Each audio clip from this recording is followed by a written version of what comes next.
We're live. Thank you.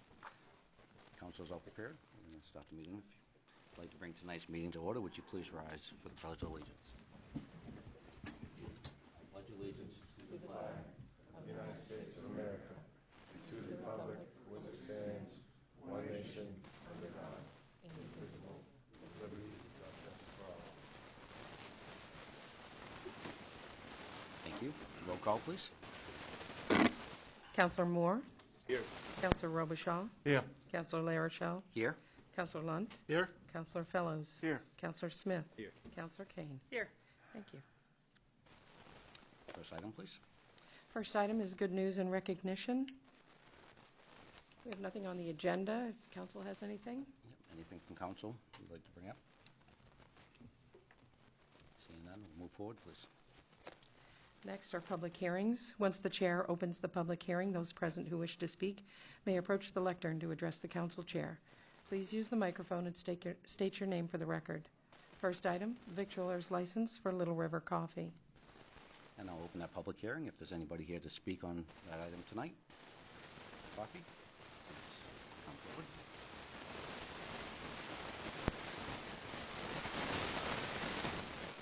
Turn that one off. Okay.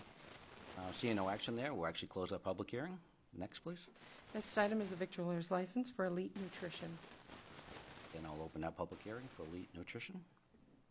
Anybody that's here would like to speak on it, please come forward. Seeing no movement, we'll close that public hearing. Next item, please. Next item is audience participation and response for agenda items. At this time, those in the audience who wish to speak may approach the lectern to address items or issues that are on the agenda. Please use the microphone and state your name for the record. This will be the opportunity if anyone in public would like to speak on a particular item that's going to be coming tonight. There will be some other items later on when we do have that discussion. If you want to, for as far as Cheryl later on, if you want to bring that up, we'll allow time at that point in time too, okay? If you, we'll be bringing that up, and I think at that point in time, we could actually allow you to speak at that time during the agenda when yours comes up if you'd like. That way you can be part of the broad discussion. Okay? Any of the other items? We've got a fairly large group here for that, so we just want to make sure we get everybody in at that time. So, all right. Next item, please. Next item is the consent agenda. Consent agenda items are considered routine and will be considered for adoption by one motion with no separate discussion unless a councilor requests an item be removed. Any councilor wishing to remove an item may do so now. Seeing none, Order 2022-171 to approve the municipal accounts payable warrants, $399,422.70. The municipal payroll warrants, $697,285.71. The school accounts payable warrants, $562,842. The school payroll warrants, $1,436,210.49. To approve minutes of July 12th, 2022 and of August 3rd, 2022. The victualler's licenses for Little River Coffee and Elite Nutrition.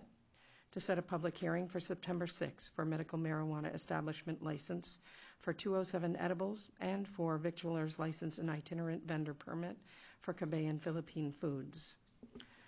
For Positive Change Lisbon for a mass gathering permit, a renewal for mobile home park license for Grimmel's, and to approve the road name request of Willie's Way, Offridge Road. Entertain a motion to approve. I'll make that motion. I'll second that. Okay. All those in favor? Order passed 7-0. Next item when you're ready. Council orders, resolutions, and ordinances. Order 2022-172. The Community Development Block Grant Bid Approval. Sir? Good evening, Ross Cunningham, Economic Community Development. Thank you for being here. I have one bid that was submitted for the work at 231 Lisbon Street. It came in a little higher than expected, but I think that's the cost of construction these days. Regardless of the price of the bid, we are only on the hook for $11,850 as part of our community development block grant because that's what was requested and budgeted for. So that's where we are. The owner is responsible for the remainder, and I think he's all good to go with that. So I'm just looking for an approval from you on the $11,850. And this was a pre-approved amount from the council That's already? correct. Yep. And the bid We're just process has approving gone the through? bid. Yep. Okay. Entertain a motion for discussion if there will be any. I'll make the motion. I'll second that. Okay, is there any questions from council on the information? Basically, the process has been gone through. How quickly, do you know any idea, Ross, how quickly that'd be scheduled out to do? We're hoping to have it done the next 2 months. That's the goal. You just Ross, could you just explain for the public the process? Sure. This is the property that was the old post office. It's now all clean carpet down in Lisbon Village. They are doing siding on the whole building, replacing the garage door on the end, removing the overhang, and visually it'll look a whole lot better. Thank you. All right, if there's no other questions, all those in favor? Order passed, 7-0. Stay right up there, sir. Right here, sir. Next item, please. Next item is Order 2022-173, the Community Resilience Partnership Resolution. It's a short resolution. Council has it. Would you like me to read the resolution, or do you prefer to just read it? It's actually, is it fairly lengthy? Couldn't you It's the actually, shortest one I've ever seen. you actually read it then? I'll please? go ahead. Whereas the Town of Lisbon will complete the Community Resilience Partnership's Community Resilience Self-Assessment and list of community actions and hold community workshops, which will prioritize projects for implementation within 90 days of passing this resolution. Be it resolved, the Town of Lisbon commits to participating in the Community Resilience Partnership, which supports community leadership in reducing greenhouse gas emissions and increasing resiliency to extreme weather and climate change impacts. Be it further resolved, the Town of Lisbon designates the Lisbon Community Development Director to coordinate planning, implementation, and monitoring of energy and resilience projects, and to be the primary point of contact to the Community Resilience Partnership. And Ross, do you want to just give a quick overview? I'd be happy to. So it's a state-run program being administered through AVCOG locally and designed to give each community an opportunity to join a partnership and receive grant dollars that are not matched. There's a grant that we will be submitting for, assuming this goes forward this evening, by the end of September, which we will be focusing on things like green space and changing some of the hard top down at Warumbo into grass so that we can have greater less impermeable surface down there. It also will affect the floodplains. We're talking about solar lighting in that area. It's all about sort of being green, and every 6 months you can apply for a new subject on this program. Once you're in it, you could look for new opportunities to do new things in the community. So the first step is to have this. Next step will be to do an internal assessment of where we are and then have a public meeting in the next 30 days to talk to the public about where we're going to go. So it's a starting point, but there will be opportunity for public input and Absolutely. plan to be put in place. Entertain a motion, council? I make a motion, we accept. Second it. Okay. I just wanted to say that when I first read this, I was opposed only from the standpoint of the resolution said we had completed all of these things. And since it's been revised now and apparently it's acceptable to say it that way, then I'm all for it. Perfect. And I mean, the town staff has done its due diligence to make sure that everything we're doing is within the steps. And I mean, I hate to say it this way, but then anytime there's actually opportunity to get money that comes out from outside our community that we can use to improve our community, we're kind of crazy not to actually reach out for it. So with that being said, all those in favor? Order passed, 7-0. Thank you. Thank you, Ross. Next item, please. Next item, updates to town policies, Order 2022-174. Okay. Sir? Sure. So you have a couple in front of you. The biggest and most substantive would be the town purchasing policy. The Finance Committee met yesterday, reviewed the red lines. There were some minor typo revisions with the threshold numbers that Kayla can speak to. I was on Zoom, so I wasn't tracking the changes as we went.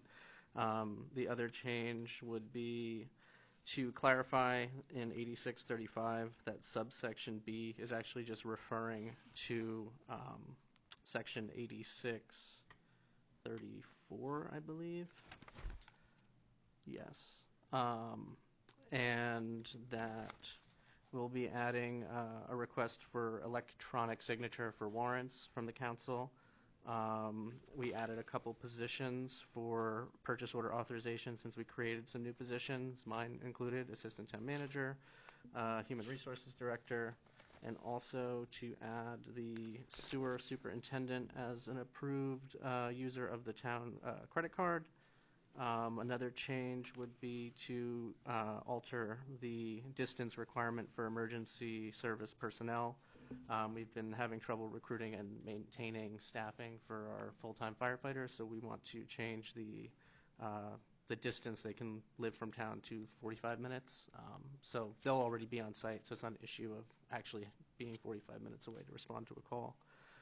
So that's in there, and I think that, oh, and the final one would be a change to authorize the town manager to go for non-matching grants without council permission.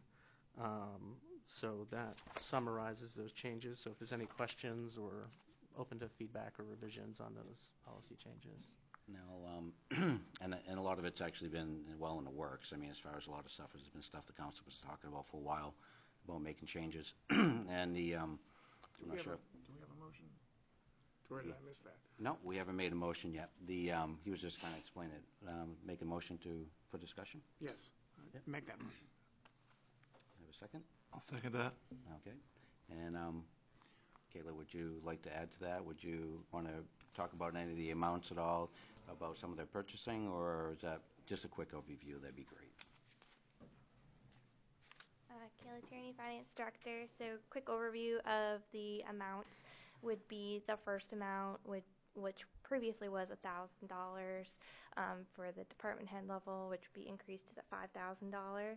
And then for the quote process, it was $1,000 to $10,000, which we would be increasing from $5,000 to $25,000. And then that third level is the formalized bidding process, the RFP process, which the request would be $25,001. So that's where that discussion last night on the finance committee level was, to just say the $25,001 to show that it's more than the $25,000 on that secondary level. And we had researched other towns, and we had researched where we stand in the world today as far as inflation, as far as supply chain management and all of that. And we felt that those increases were very prudent. And, from a finance level, $10,000 is very easy to spend nowadays. Everything has just skyrocketed, 5 to 12% price hikes on everything. So we feel as though the $25,000 and $1 threshold for the RFP formalized bidding process will help a lot of the departments in that process. Any questions from council? Yes. Sir, go ahead. I just wanted to say that since I ran for council a long time ago, I had been trying to, or had been promoting the idea of a green purchasing policy. And not that I want to mess with this right now, but at some point in the near future, I'd either like to put forward a resolution or an ordinance change that does, quote, have an environmentally preferable purchasing policy incorporated in ours. Not that it has to be a super lengthy thing, but I'd like to do that at some point. Yeah. Any other questions for council? There's a lot of information that was provided there, and there's a few things that we've talked about a little bit, and one of the ones was the idea of actually being able to sign warrants electronically versus the idea of coming in, which kind of seems to be the world today when it comes to the signing documents.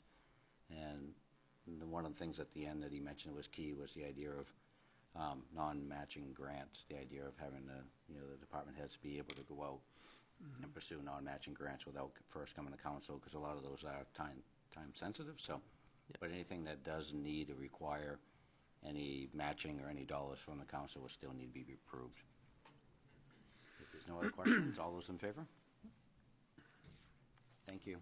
Order passed, 7-0. The next item is Order 2022-175. the town manager authorization to sign access and a removal agreement for the Upper Dam project. I'll make that motion, And that we approve it. offer a second for discussion. Do we have a second? I'll second it. Okay, thank you. Sir, how you doing? You want to just give a quick overview? I know we've had many lengthy discussions up to this point, so. Yeah, I appreciate it. State your name for the record. My name is Casey Clark, and I work for the Maine Department of Marine Resources, and I'm on the project lead on this sort of Sebatis restoration project. So we're working on removing a number of the barriers to fish passage, as well as with other agencies to clean up some of the contaminants in the stream, as well as just sort of restoring the stream to its natural state before these mill dams were here. So the project we've been working on lately that we've come back to a few times to talk with council about has been about removing the upper town dams. So that'll be removing the remainder of the man-made materials that you see at that site, which is just upstream of the Webster Street Bridge. The last request that the council made was that I have a town public meeting to inform all the riparian landowners about the project and actually give an opportunity to come in and speak with us about that. To give notice to all those riparian landowners, I actually went out and knocked on doors, door to door, and ended up dropping off letters at 71 different residences, and then mailed another 20 or so out. And of those 71 that I knocked on, I ended up talking to almost 40 people, which was, to be honest, great. It was really great to hear about the residents, what they actually thought about it, just one-on-one with them.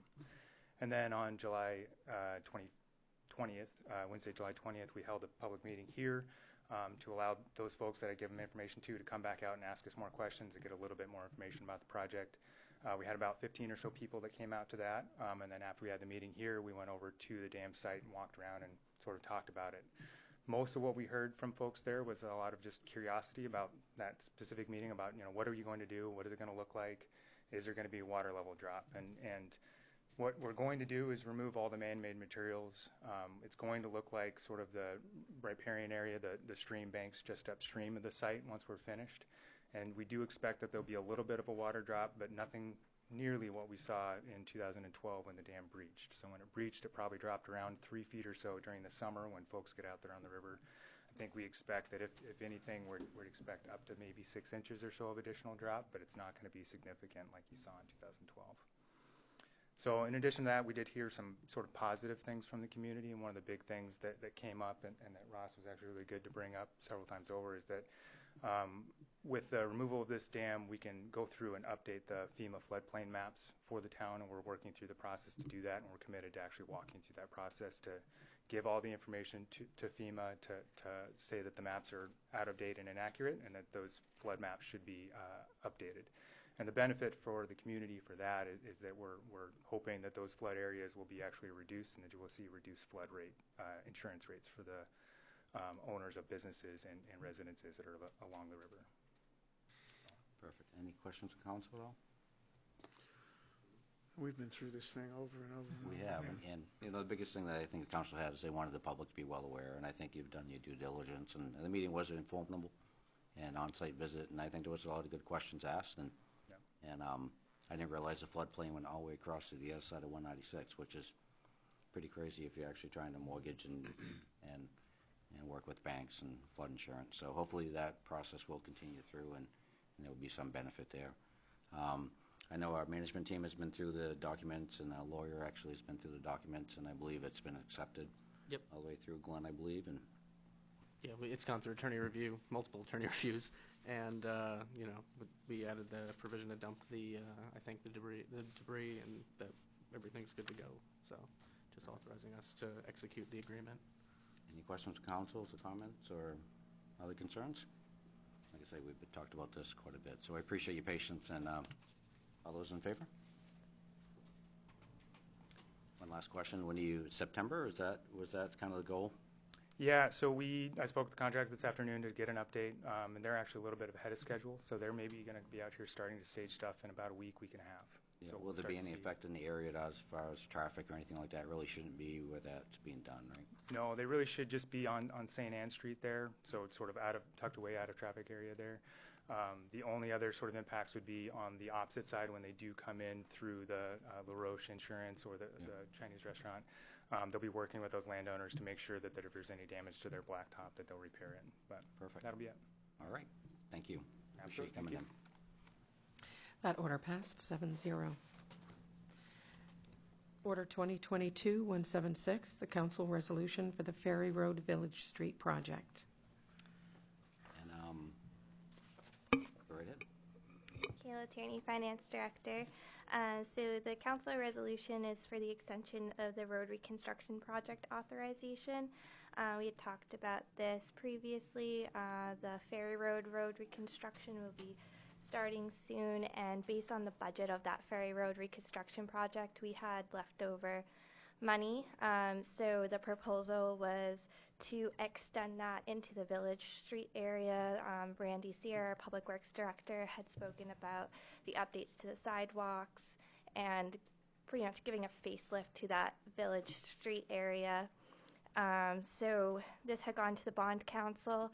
Our bond council had reviewed it and helped me draft the council resolution, which should be in front of you, to extend into the Village Street area and undertake related improvements at a cost of approximately $482,000, and that number was provided by our town engineer, Oliver Associates. Entertain a motion for discussion. Make the motion. Second. A second. Council have any questions on the financial part of it at all? Well, she's right up here. And basically what we're doing is we're taking funds that had already been appropriated or bonded out of one project and actually just extending the scope of work onto the Village Street, so we can actually have people, hopefully when they turn on the Village Street, will have new pavement and clean sidewalks through the downtown and then carry all the way through to almost the river. That's First correct. corner, so. Yes. And we were allowed to do this because it's really an extension of the current project? Yes, it's all within the same area. Yep. Right, it's in the same area, and where the original scope had listed Ferry Road and any related areas to that project, this is an additional scope that Oliver Associates had drafted as part of that same area. Bond council reviewed and okayed. And as I understand, and not that I want to change things, but if this money is not used for this, we still owe it. It's still ours. That's correct. We cannot just give it back and be done with it. Is that Correct. right? It is a Maine Municipal Bond Bank bond. Okay.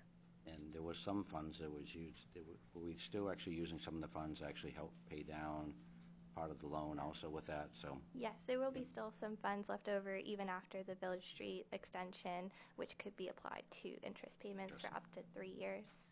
Perfect. And there's been a lot of thought gone into this project through our management team, and so it's actually, I think we're getting the best bang for the buck with the money that we actually got approved. Any other questions, council? Seeing none, all those in favor? Perfect. Order passed 7-0. Thank you. Next item, please. Order 2022-177, Question 1, bond order for $1,700,000 for the purpose of financing 2 fire trucks for a term not to exceed 20 years, to be approved and ratified. This is a first reading, and this will be a roll call vote. And if you want to give a brief discussion, I know our fire chief is here also, though. I'll have Nate join me about the logistics, and I can chime in about the finance.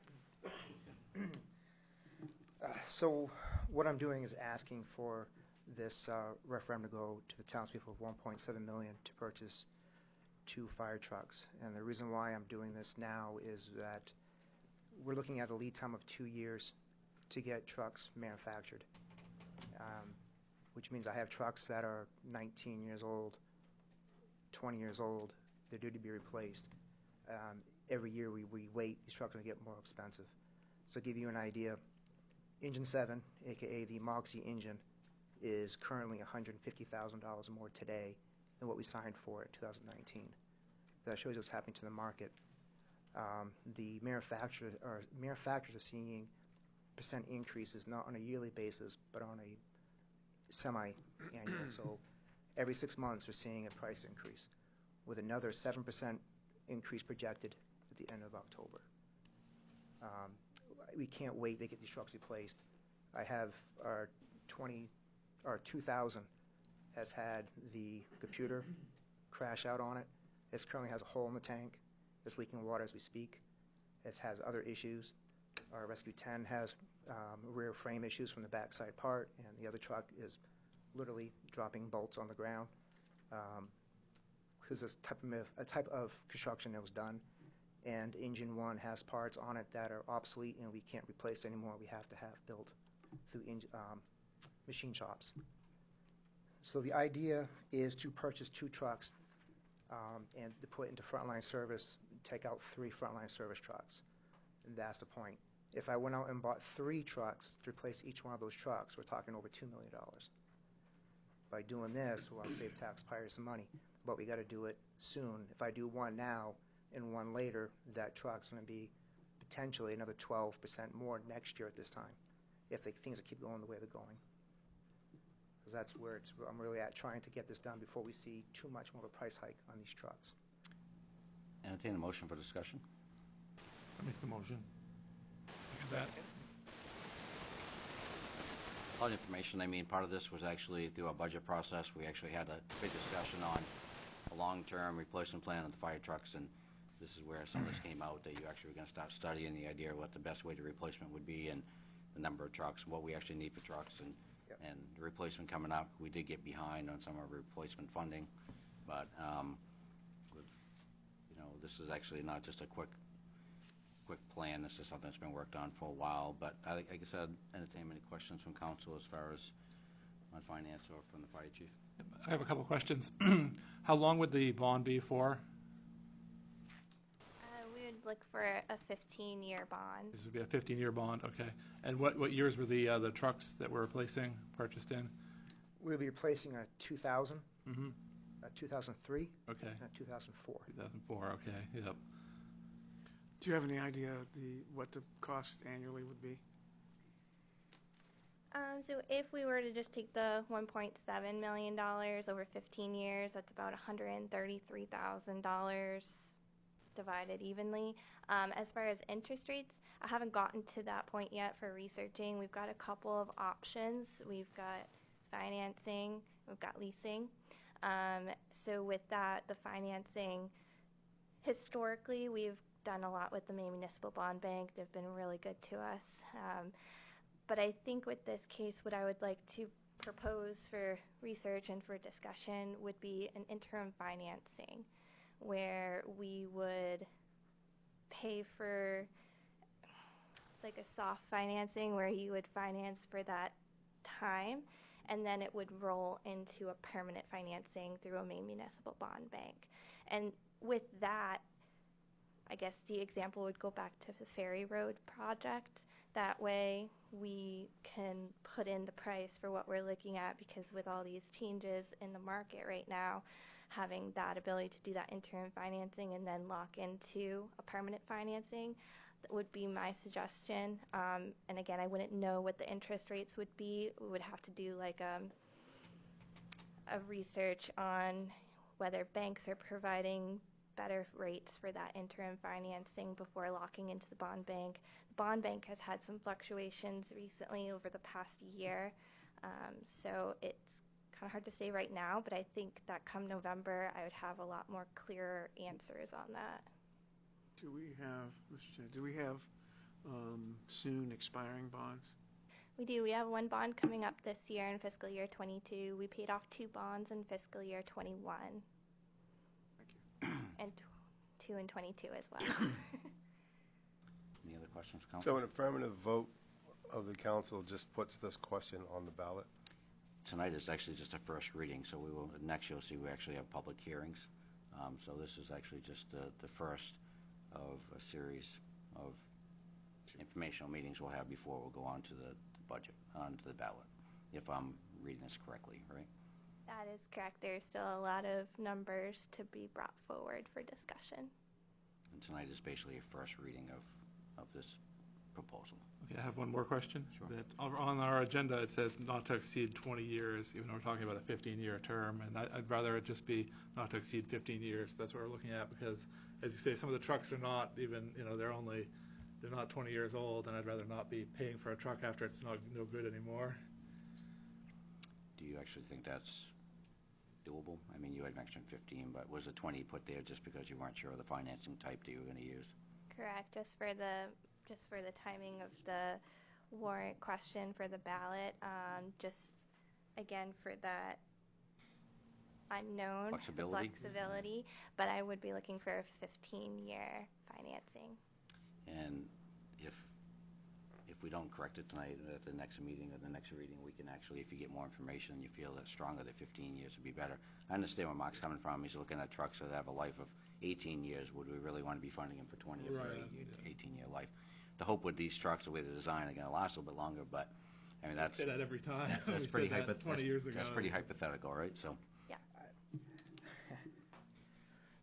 Reading between the lines, so I'm not going to speak for the manufacturers, but one of the things, because these are for-profit companies, they're not out there to do, they're there to make money. Just the end of that's the end of it. However, what I've seen is that they don't shoot for finite lives when they build these.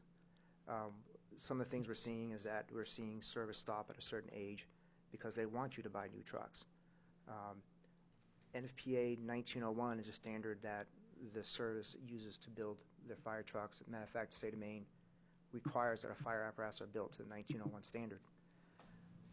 In the appendix of that NFPA standard, it states right in there that the frontline life of a fire truck should be 15 years.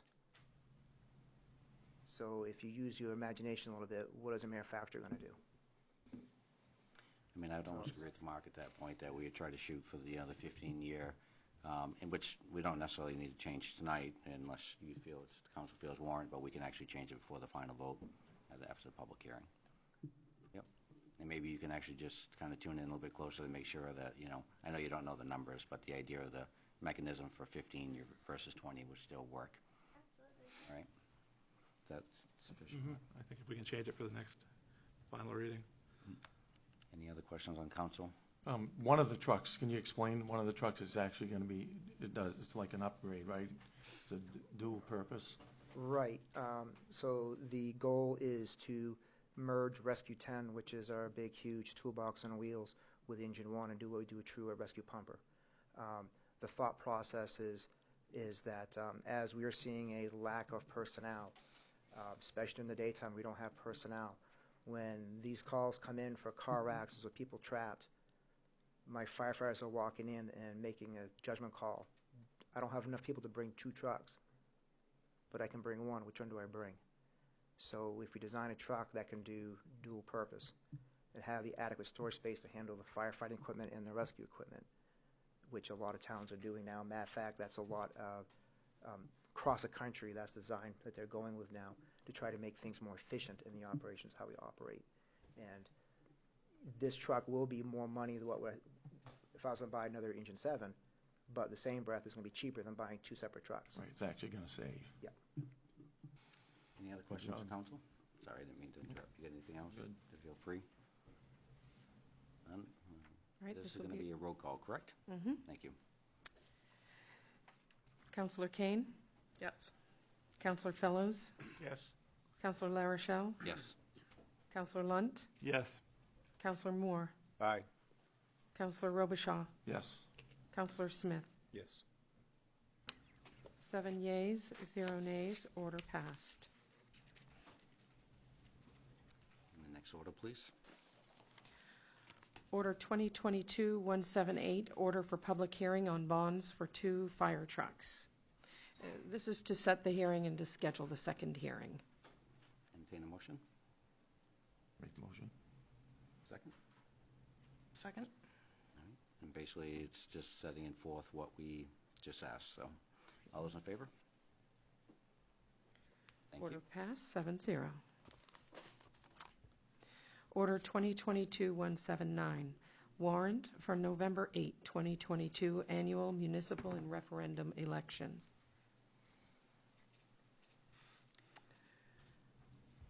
What you want to do, just do a brief? Sure. Sure. The annual warrant has already been prepared for the municipal election on November 8th. It contains question 1, vacancies that are open on the town council, the school committee, and the water commission. It also gives the clerk permission to process absentee ballots as presented, along with setting the polling hours and location. So far, 1 candidate has taken out nomination papers for the remaining 2 years of the 3-year council term. that Councillor Kane is filling right now. 3 candidates have taken out papers for the 3 regular council terms that are up this year. And there are 3 school committee openings. 1 set of papers has been taken out so far. There's also 1 set of papers out for the single water commission seat that's open. Perfect, thank you. Entertain a motion to approve. Make the motion. I'll second. All those in favor? Order passed 7-0. Order 2022-180, the fiscal year 2022 carry forward accounts. Hello again, Kayla Tierney, Finance Director. So I have before you, the Finance Department received a late invoice from Morton Salt. Morton Salt provides our salt for our roads in the winter for sanding and salting the roads after storms. So as a result of this unpaid balance from last winter's storms, and we are in period 2 of fiscal year 23, August, so I'm asking for the funds to be carried forward from fiscal year 22 winter operations public works budget into fiscal year 23 to pay for the outstanding balance.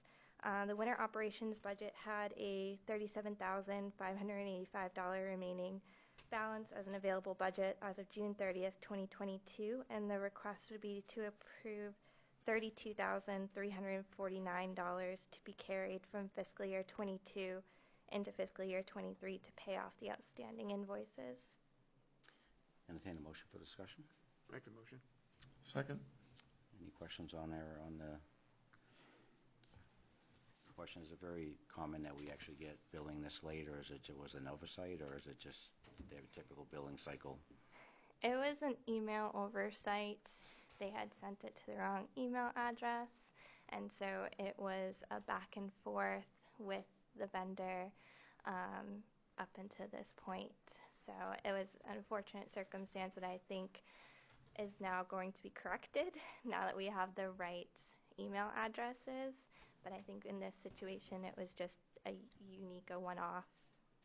So the carry forward is actually kind of what that's intended for, if necessary, anyway. So it's money that's already been approved and pointed for this type of use. Mm-hmm. So we're not pulling money from anywhere else. So. Right. Any other questions from council? All those in favor? Thank you. Thank you. Order passed 7-0. Order 2022-181, the Police Department request for non-matching grant funds for radio replacement. Sir, would you like to speak? Sure. Just think if this comes up, we won't have to come in front of us for this item. They don't have to come before. Exactly. But while we're here, Jeff we love. Pickard, Police Lieutenant. This is a burn grant from actually 2020 and does not require any matching funds. It's pre-allocated for that 27-23 amount. And this is to add additional commercial grade or public safety grade, rather, radios for the rest of our staff to help better communications around town. Perfect. Entertain a motion? So moved. Second? Second. All right. Any further discussion at all, or pretty straightforward stuff? Again, anytime we can pull funds in, it's all the better, right? All those in favor? Thank you, sir. Order passed 7-0. Wow. Next item is other business, council committee reports. Tonight, if you don't mind, Council, I'm not probably going to go through all the committee reports just based on time and what we have in front of us, but if there's any particular items of a committee that you want to bring forward, please. I know Don had mentioned that he had one that he wanted to speak of. I just wanted to mention that the planning board was looking at the sign ordinance, the revision that has been proposed, and they did that with the attorney last Thursday, and as I now know, she's doing some tweaking to have a red line version ready for the planning board, which will be tweaked again and then sent to the council. So it appears to be on time with our second limit on the moratorium. Finance Committee's going to meet again on 10/17. Perfect. Thank you. Any discussions on any other committees at this point? Seeing none, we'll move forward just to save some time. Next item, please. Okay. Next item is discussion for addition of roads to the ATV access routes. At this point, council, is there a representative that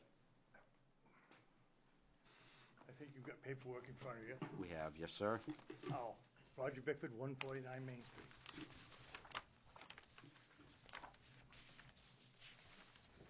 Okay, what it is, the Lisbon Hardcore Club has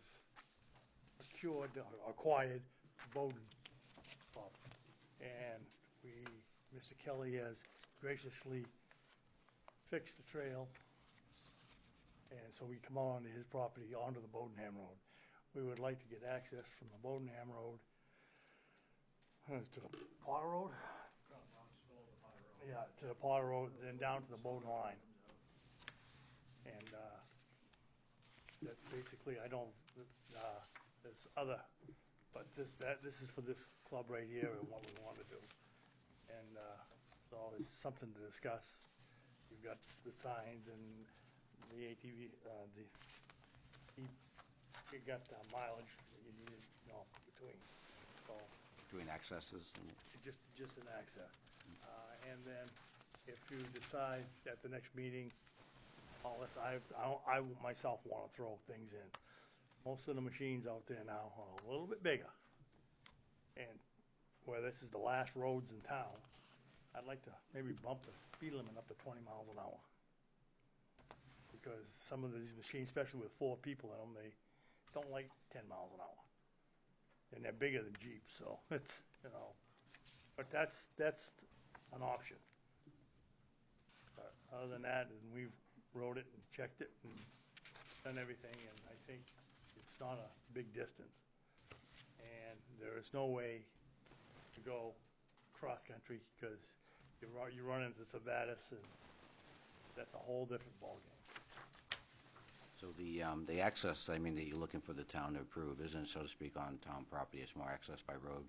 Right. Access? Oh, yeah. And it would be an addition to the access route Right, that's already yeah. been established? Where the routes in town have been seem to be very successful. And this is, like I said, it's the last road in town. And there's not a lot of development not a lot of houses out there. So it's, I'm Edwin Barrett, president of Lisbon Hardcore Riders and the Bowden Club now too. It's 7/10 of a mile from the trail coming out of Jeff Kelly's land to the Fisher Road, and it's 7/10 of a mile down the Fisher Road to the Bowden line. And that's what we're asking for. That's the last part of the puzzle. And then ID's coming from the Bowden Club the other way, and we're working on that right now. To connect to? Yeah. And it's been a couple of years going, so it's taken a while to get this far. Yep. so we know we got to have another meeting on it. Yep, absolutely. And just at this point, I'd just offer any councilors that actually have any questions while you're here, and then we can make some recommendations. Where's the 10-mile-an-hour limit in here? It's everywhere. It's everywhere. It's everywhere. Yeah, All the in-town trails. all the in-town. Yeah. No, but it's in the ordinance somewhere, right? Yeah. Yeah. And way the ordinance is written, it's very strict. So it's So you're asking that ordinance be revised? just on that stretch, and you don't have to.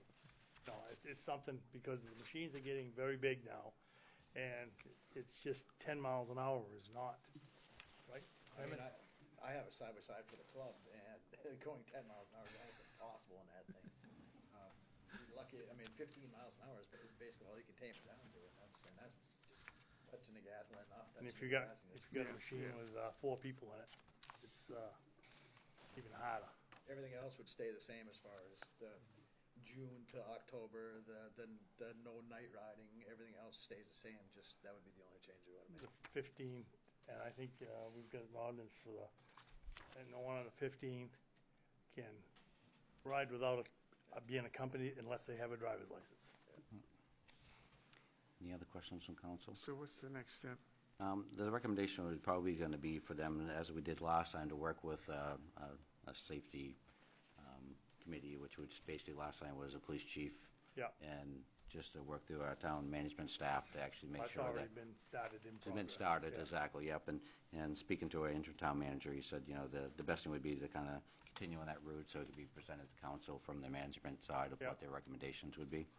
To me, it's kind of a great idea to be able to connect and make it more especially distant to go, especially out that way. The way I'm looking at it too, it's costing so much to transport Yep. up north.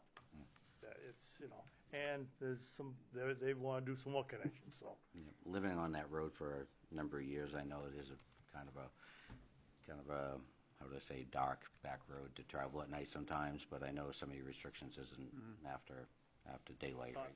And actually, the turnoff to Kelly's, I was surprised it's not that far, So, I mean, again, I think what we would do at this point is we're not really going to make a vote on council. It's more of a discussion. And Yeah. for the management team, and I spoke to Glenn already, going to work with the interim town manager to set up some time frames, come in and speak to the police chief. There's one thing that Sure. I'm going to mention. If you approve it, it won't be ready until next year. Yeah. Because they've got to buy the signs, they've got to do everything and get it ready, and it's just not enough time for them, since they're taking over the boat club too, that, so it would be during next spring, and when they purchase the signs, we get everything up and see what it Might is. have everything ordered over the winter and be all ready for noise for next spring. What's the potential distance that someone could travel once they cross over into Bowden? Is that a trail system already established? There's about 32 miles out there of trails. And also, we would be adding on 1.2 miles from the first trail back to the Lisbon line on the Bowden side, and then adding another 1.3 miles further up the road to Wheeler's Farm and the other trail. So it's altogether, probably when it's all said and done, probably about going to add another 40 miles of riding from here to there. So. All right. Thank you. Unless there's any other questions for council? Roger, Yeah. we're a little off topic, but weren't you doing something with the rails? What's going on Oh, with yes, that? the town manager can tell you more about that. Okay. I know who's helping us out, but I'm not allowed to say, because Okay. he doesn't want to be mentioned. But I've worked with this guy before, and he's done a lot. Okay. But it looks like that, yeah, we are gonna, I think we're next up on the agenda for them. And so it's looking a lot better than I expected, Okay. trying to work with a big company. And then the other part, going the other way, is Pan Am, and they're being bought by another company. So basically, if we do get our end, DOT end, I would just get down behind the Big Dipper. I think I'd just keep on going till you get to Campbell's Road, and I think that's what these guys are gonna be asking for, is up around by Campbell's. Yep. And that would connect. So, it's just this rail thing, I started working on the rail thing when Steve Eldridge was town manager. It's been a long time. When you're working with the state on something like that in a DOT rail, I mean, That'd be crazy, right? yeah, you take 2 inches, you go ahead a foot and back up, 6 sometimes. Yeah. But it is in progress now. Okay. So Thank you.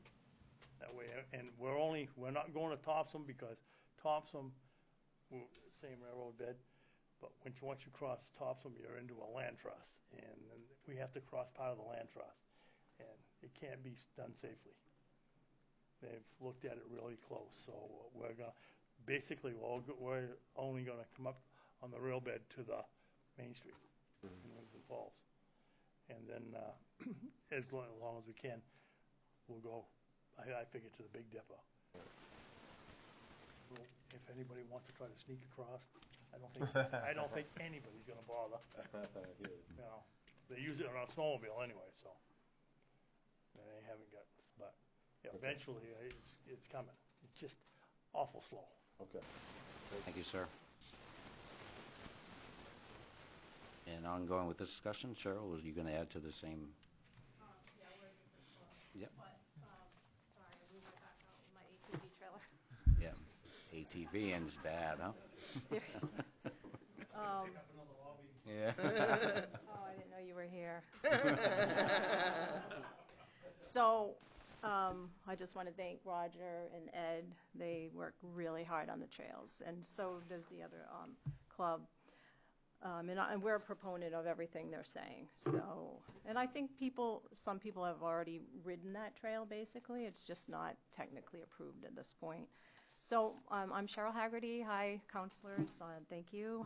And I'm a member of the 2 ATV clubs, Riverside Trail Riders and the Hardcore Riders, and also a member of the Snowmobile Club in town, the Pajemskit Snow Chiefs.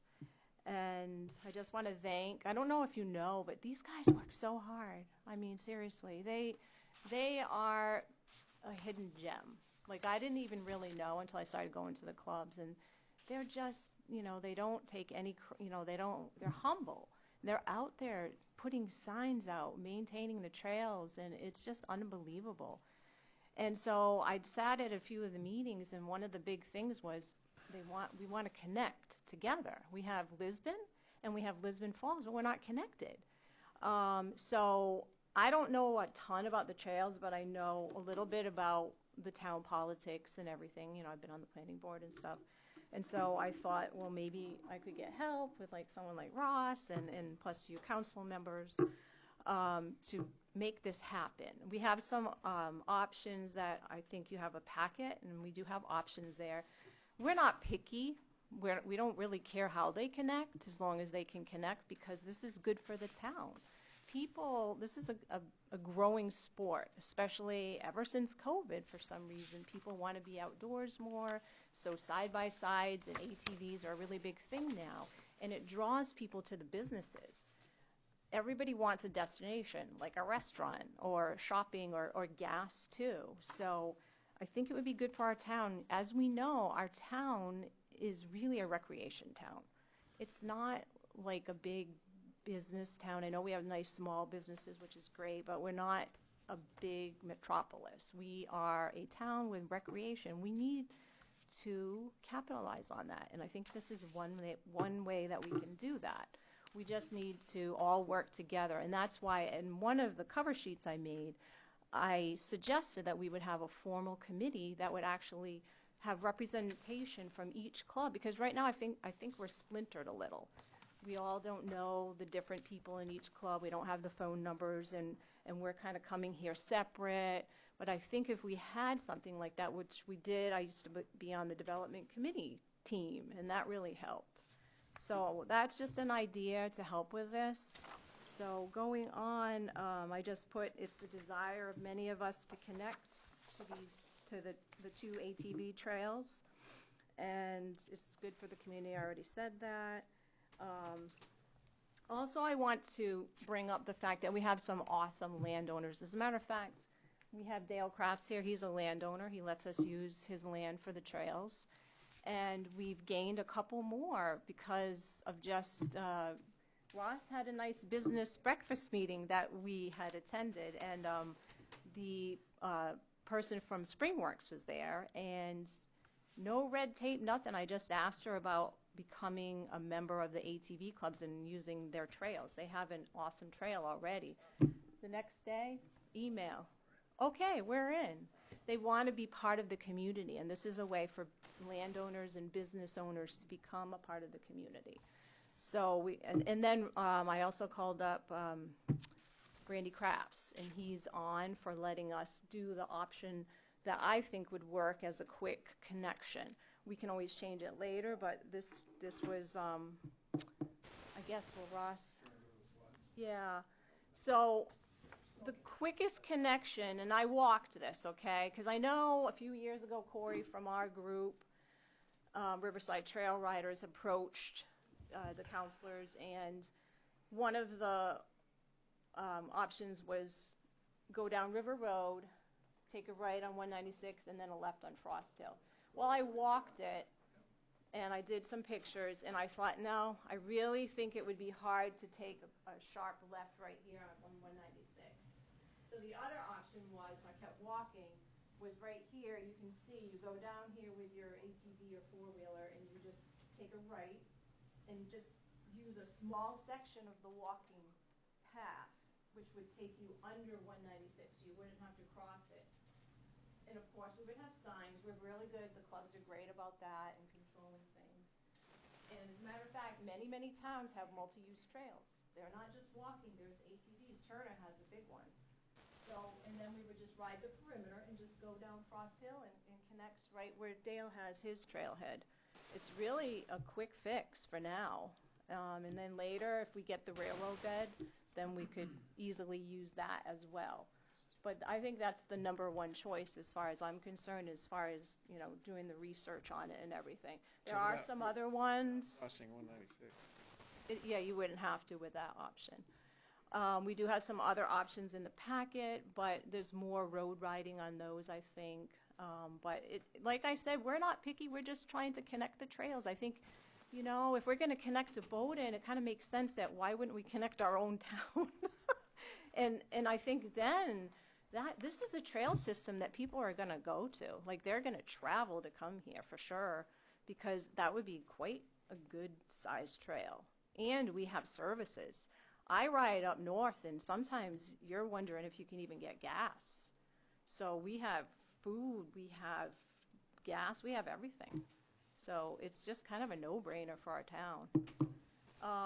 And I would like to, number 11, we can have other people advocate for this.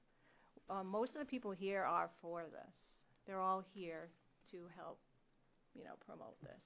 You want to talk about the road? Sure. To get down to where you want to be at the, getting from the left-hand club area down there? Right. I need help with that. Gary and Nate. They know the trails. How you doing? My name's Nathan Brissett. I live at 1 Brissett Lane. So yeah, our parking lot is at the Lisbon Left Hand Club. There's a parking lot right on the corner. So typically we leave from there and we head right across the Ferry Road and River Road continued, I guess you could call it. It comes in over there. So then we just take River Road up to where Hewden Road and River Road continue on, and we actually have permission from the Campbell boys. We don't have permission from Mr. Ross yet, but we already kind of know that we could get that.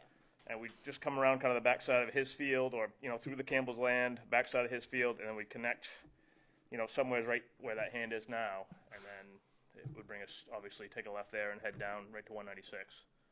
So. And we already have access. That's the WAG Memorial wooded area, and that's in the deed. Yep, to use correct. That for the trails. I think it's great that you're expanding the trail system for sure. I mean, side-by-sides and four-wheeling is definitely growing everywhere, right? And to keep it in this town, I think it's very beneficial for everybody. I bring mine all the way to Greenville, hauling it all the way up there. But if you can ride this much, this many trails here, if you're talking 40, 50, 60 miles, you're not going to go to Newport, right? You're going to stay here. So I think it's very positive what you're doing. And if any of the council members would like to have a sampling ride, we have people that would be glad to do that, right? Yep. Because not all of you have ATVs and side-by-sides, and you probably haven't seen the trails, so it'd be a good opportunity to check it out. So Cheryl, you're volunteering these guys? If you don't mind riding on the back of my quad. We already talked about it. I don't have a side-by-side. I have a quad, which is open, and you might not like it too much. Just a quick question. How much? What are the percentage of the trails that you ride on actually correspond with the groomed snowmobile trails? That all of them? Quite a few, yeah. Especially on the Riverside Trail Rider side of it. Actually, I think all of our trails are. We only share 3 miles. It's a small thing. Right, yeah, you guys don't share that much, but yeah, most everything over there is already snowmobile trail that we use. Any other questions for council at all? Or, my recommendation would probably be the same, and probably is, I would love to see a joint meeting between the two clubs and our staff just to see what could be done and what procedures would need to be done. I don't know, I do know in the past with other conversations, there's always been a challenge, the idea of going over 196 just because of high traffic and the concern of, high-speed traffic and, some of the. We're using the bridge on 196. I think you can use, we've used it before, but I think you have to get permission from the feds to go beyond that. They're the ones that did it. I know we had to get special permission from the council to use it, but that was a one-day thing. Yeah, one good thing, and I know that Glenn's actually been part of the meetings, and Ryan also has been, the idea of the trails that come through there that has a railroad bridge on it now, which people use during the winter, which that's in the works. I mean, that actually is, I don't think that's a pie in the sky anymore. I think that's a discussion that actually is going to be resolved in the near future, and probably quicker than That would be great, yeah. what we've ever seen, and that would just open a huge corridor all the way up through, and as Roger mentioned, the idea of even the DOT side actually seems to be moving forward. So the biggest thing is just actually working and trying to, hopefully, if something can't be resolved in this, actually just having a good tentative plan in place, so when that does happen, it can actually happen quicker than not, instead of actually waiting for it to actually, come together before you start planning on it, because from what I've heard, I mean, it's not a question when. If it's a question when, that will actually be, and the town's just kind of a lot of work as far as at that point in time, who represents the trail and who, just how it's maintained and whose responsibility. There'll be a lot of things go along with it because it would be part of, turned over to somewhat of the town's responsibility. So I think if you're part of those discussions early, that'd be good, because I think the more input and the more people involved always helps, especially landowners and business owners. If you can actually have a good group in place, I think that would help. But, I would encourage, for you both to reach out to Glenn, and I'm sure you'll be all set with that, Glenn, to take that. Yeah, so Ryan will be back on Monday, and the public safety component is a little bit out of my wheelhouse, so I'd love for him to kind of weigh in as well. But we've been part of those preliminary discussions with the rail bed, and Fern's right. It's a question of when, not if. They shared some info with us. They're not disclosing it publicly yet because there's still some negotiations going on with the entity that wants to acquire it and the entity that bought the right-of-way from Pan Am. But let's connect when Ryan's back on Monday, and we can kind of. I did talk to Ryan. Oh, He had great. called me, yes, before he left. Okay. We were kind of looking for, that's in the future. It's going to take a while to rip those rail beds out. That's a big project. So we were looking for more, like, can we connect before that? And then if we have to change it, fine. That's what kind of we're looking for. So, and if you didn't like this option, we have other options that these guys know about. And I think I'd just bring that forward, and hopefully you can, soon actually have a discussion with the town and actually work through that and be able to come through the council. As council, I don't have enough information, nor could we actually vote tonight to actually approve it. Right. And a couple of things that kind of come into play is one, 196, this is always a challenging road. But secondly, our town ordinance doesn't allow any motor vehicle on our walking trail during the summer. So, all that would need to be changed. You can't, we, a few years back, tried to do a seniors day where we'd do golf carts to give seniors rides, and that wasn't even allowed because it's a motorized vehicle on our walking trail. So, there's a few hurdles to jump over, so it's really nothing the council tonight. I wish I could, but there's no easy button to push. But the quicker we get working with the town and develop a committee that could working forward, especially if both clubs could get together and work with the town, very rarely have I ever seen a group of people that have good interest in town come together and not succeed with what they want to do. So the other options, I think, at that point in time, Cheryl, would probably be better just to bring forward with the group. I don't know. All of them have crossing 196 at some level, right? You have to, right, to get to the other side, I would assume. Yeah. Yes. The other access road from Capitol Ave, you have to cross 196 to get to Route 9 trailhead. Exactly it. All right, what do we need to do? I would actually just reach out to Glenn and actually set up an appointment, or Glenn can get the information to reach out to you, and I'm sure just set up a meeting where you can come in and talk to Glenn and Chief, and whether it needs to actually have a committee assigned, kind of like you mentioned, as far as. Are you guys open with that? I think it would be I mean, I certainly support the idea. I think it's a good Really? idea there, and I think we might need to change the ordinance, but I don't see why we couldn't amend the ordinance to allow just that segment there you're saying, because that would certainly help to be able to go under the road rather than try to cross 196 is a Right. scary proposition. We'd have to check out the like federal- Roger says, the federal Fed stuff. I think requirement if we look, because we of should the look into trail. that. But I'm in on it too. It's just getting across 196 is got to be done right. I heard something about Capitol Avenue. Capitol Avenue has already been approved as the rail. Yep. All the way down, actually, But all the way to the railroad bed. Mm-hmm. And, so that's, once that railroad bed gets approved, and as far as, I've already planned on removing the rail, how I'm gonna do it if they don't do it. So, that's not if I can't talk them into doing it, then, I've already got plans. I think this is why we really need to coordinate the two clubs together. So, if you two guys, the leaders of each club, can get together, and then you can, have a combined idea of what makes sense. How, He's gonna volunteer to try. how do Yeah. we,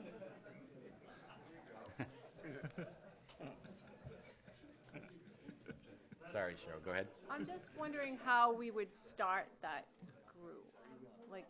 Like that would meet here. It would be like a formal Yeah, recreation I committee type thing. I hate to put things back, but I would think the best means is actually for your two groups to kind of get together and kind of determine to meet here with the management and actually to develop a committee. And I don't think that has to be very, very challenging. I think it's just the idea of, I'm not sure if you must have a president of your club and the directors, and I'm sure Right. the other Oh, club absolutely. does too. Yep. So it'd Yep. be more so the idea of the directors and the leadership to get together and actually work with the town to set up a committee that could work with that. So. Yeah, and I would love to learn more just about the clubs and the community in general. It's just new to me, and I can't make an informed, recommendation to anybody at this I point. just didn't know how that starts. Go to Yeah. the town assistant town manager. Just call. Just give us a call. We'll Cheryl, sit I down know and you have the full figure it out. capabilities of making this happen. I know you can. I didn't know if there was some kind of form or something. No. I think we can make it happen.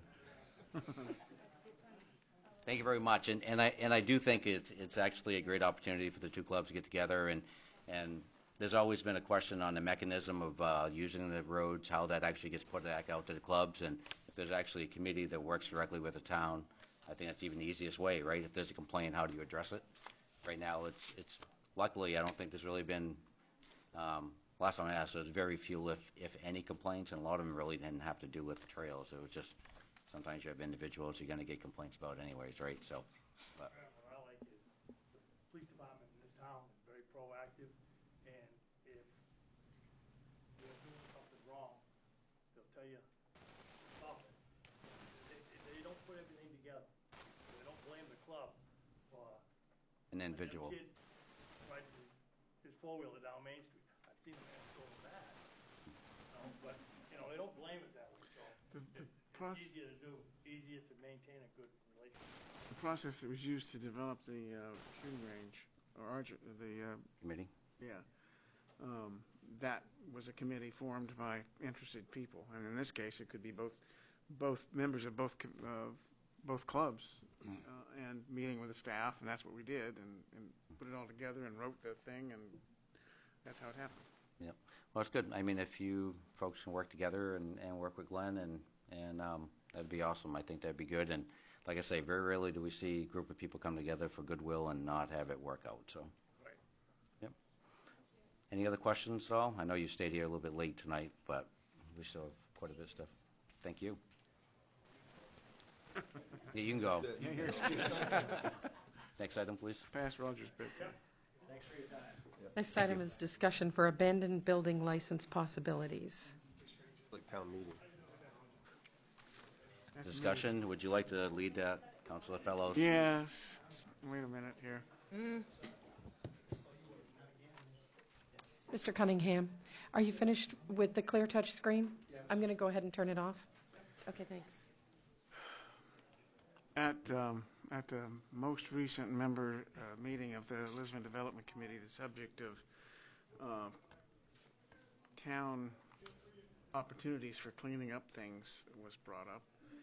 And some time ago, a year or two ago, I attended some webinar sessions done, I think, through MMA, but also including the towns of Rumford and Sanford.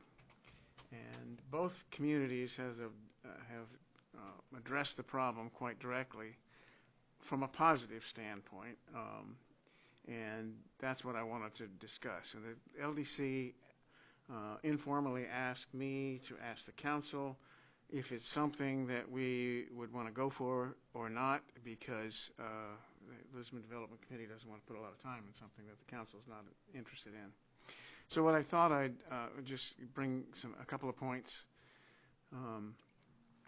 Anyway, the LDC is considering researching and developing one, but wants to know the town council's commitment before beginning.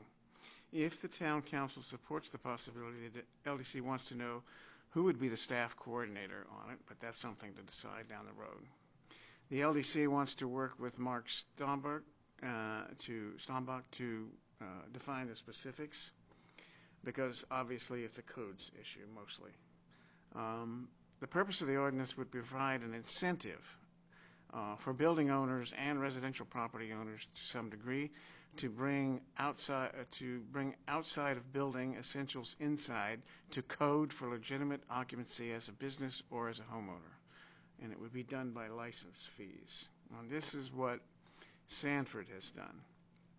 Sanford was highlighted, and they had a representative by the name of Ian Housel, who one of our LDC members knows personally. But anyway, the highlights are: owners are required to obtain a license for each of their vacant buildings within 90 days of it becoming vacant.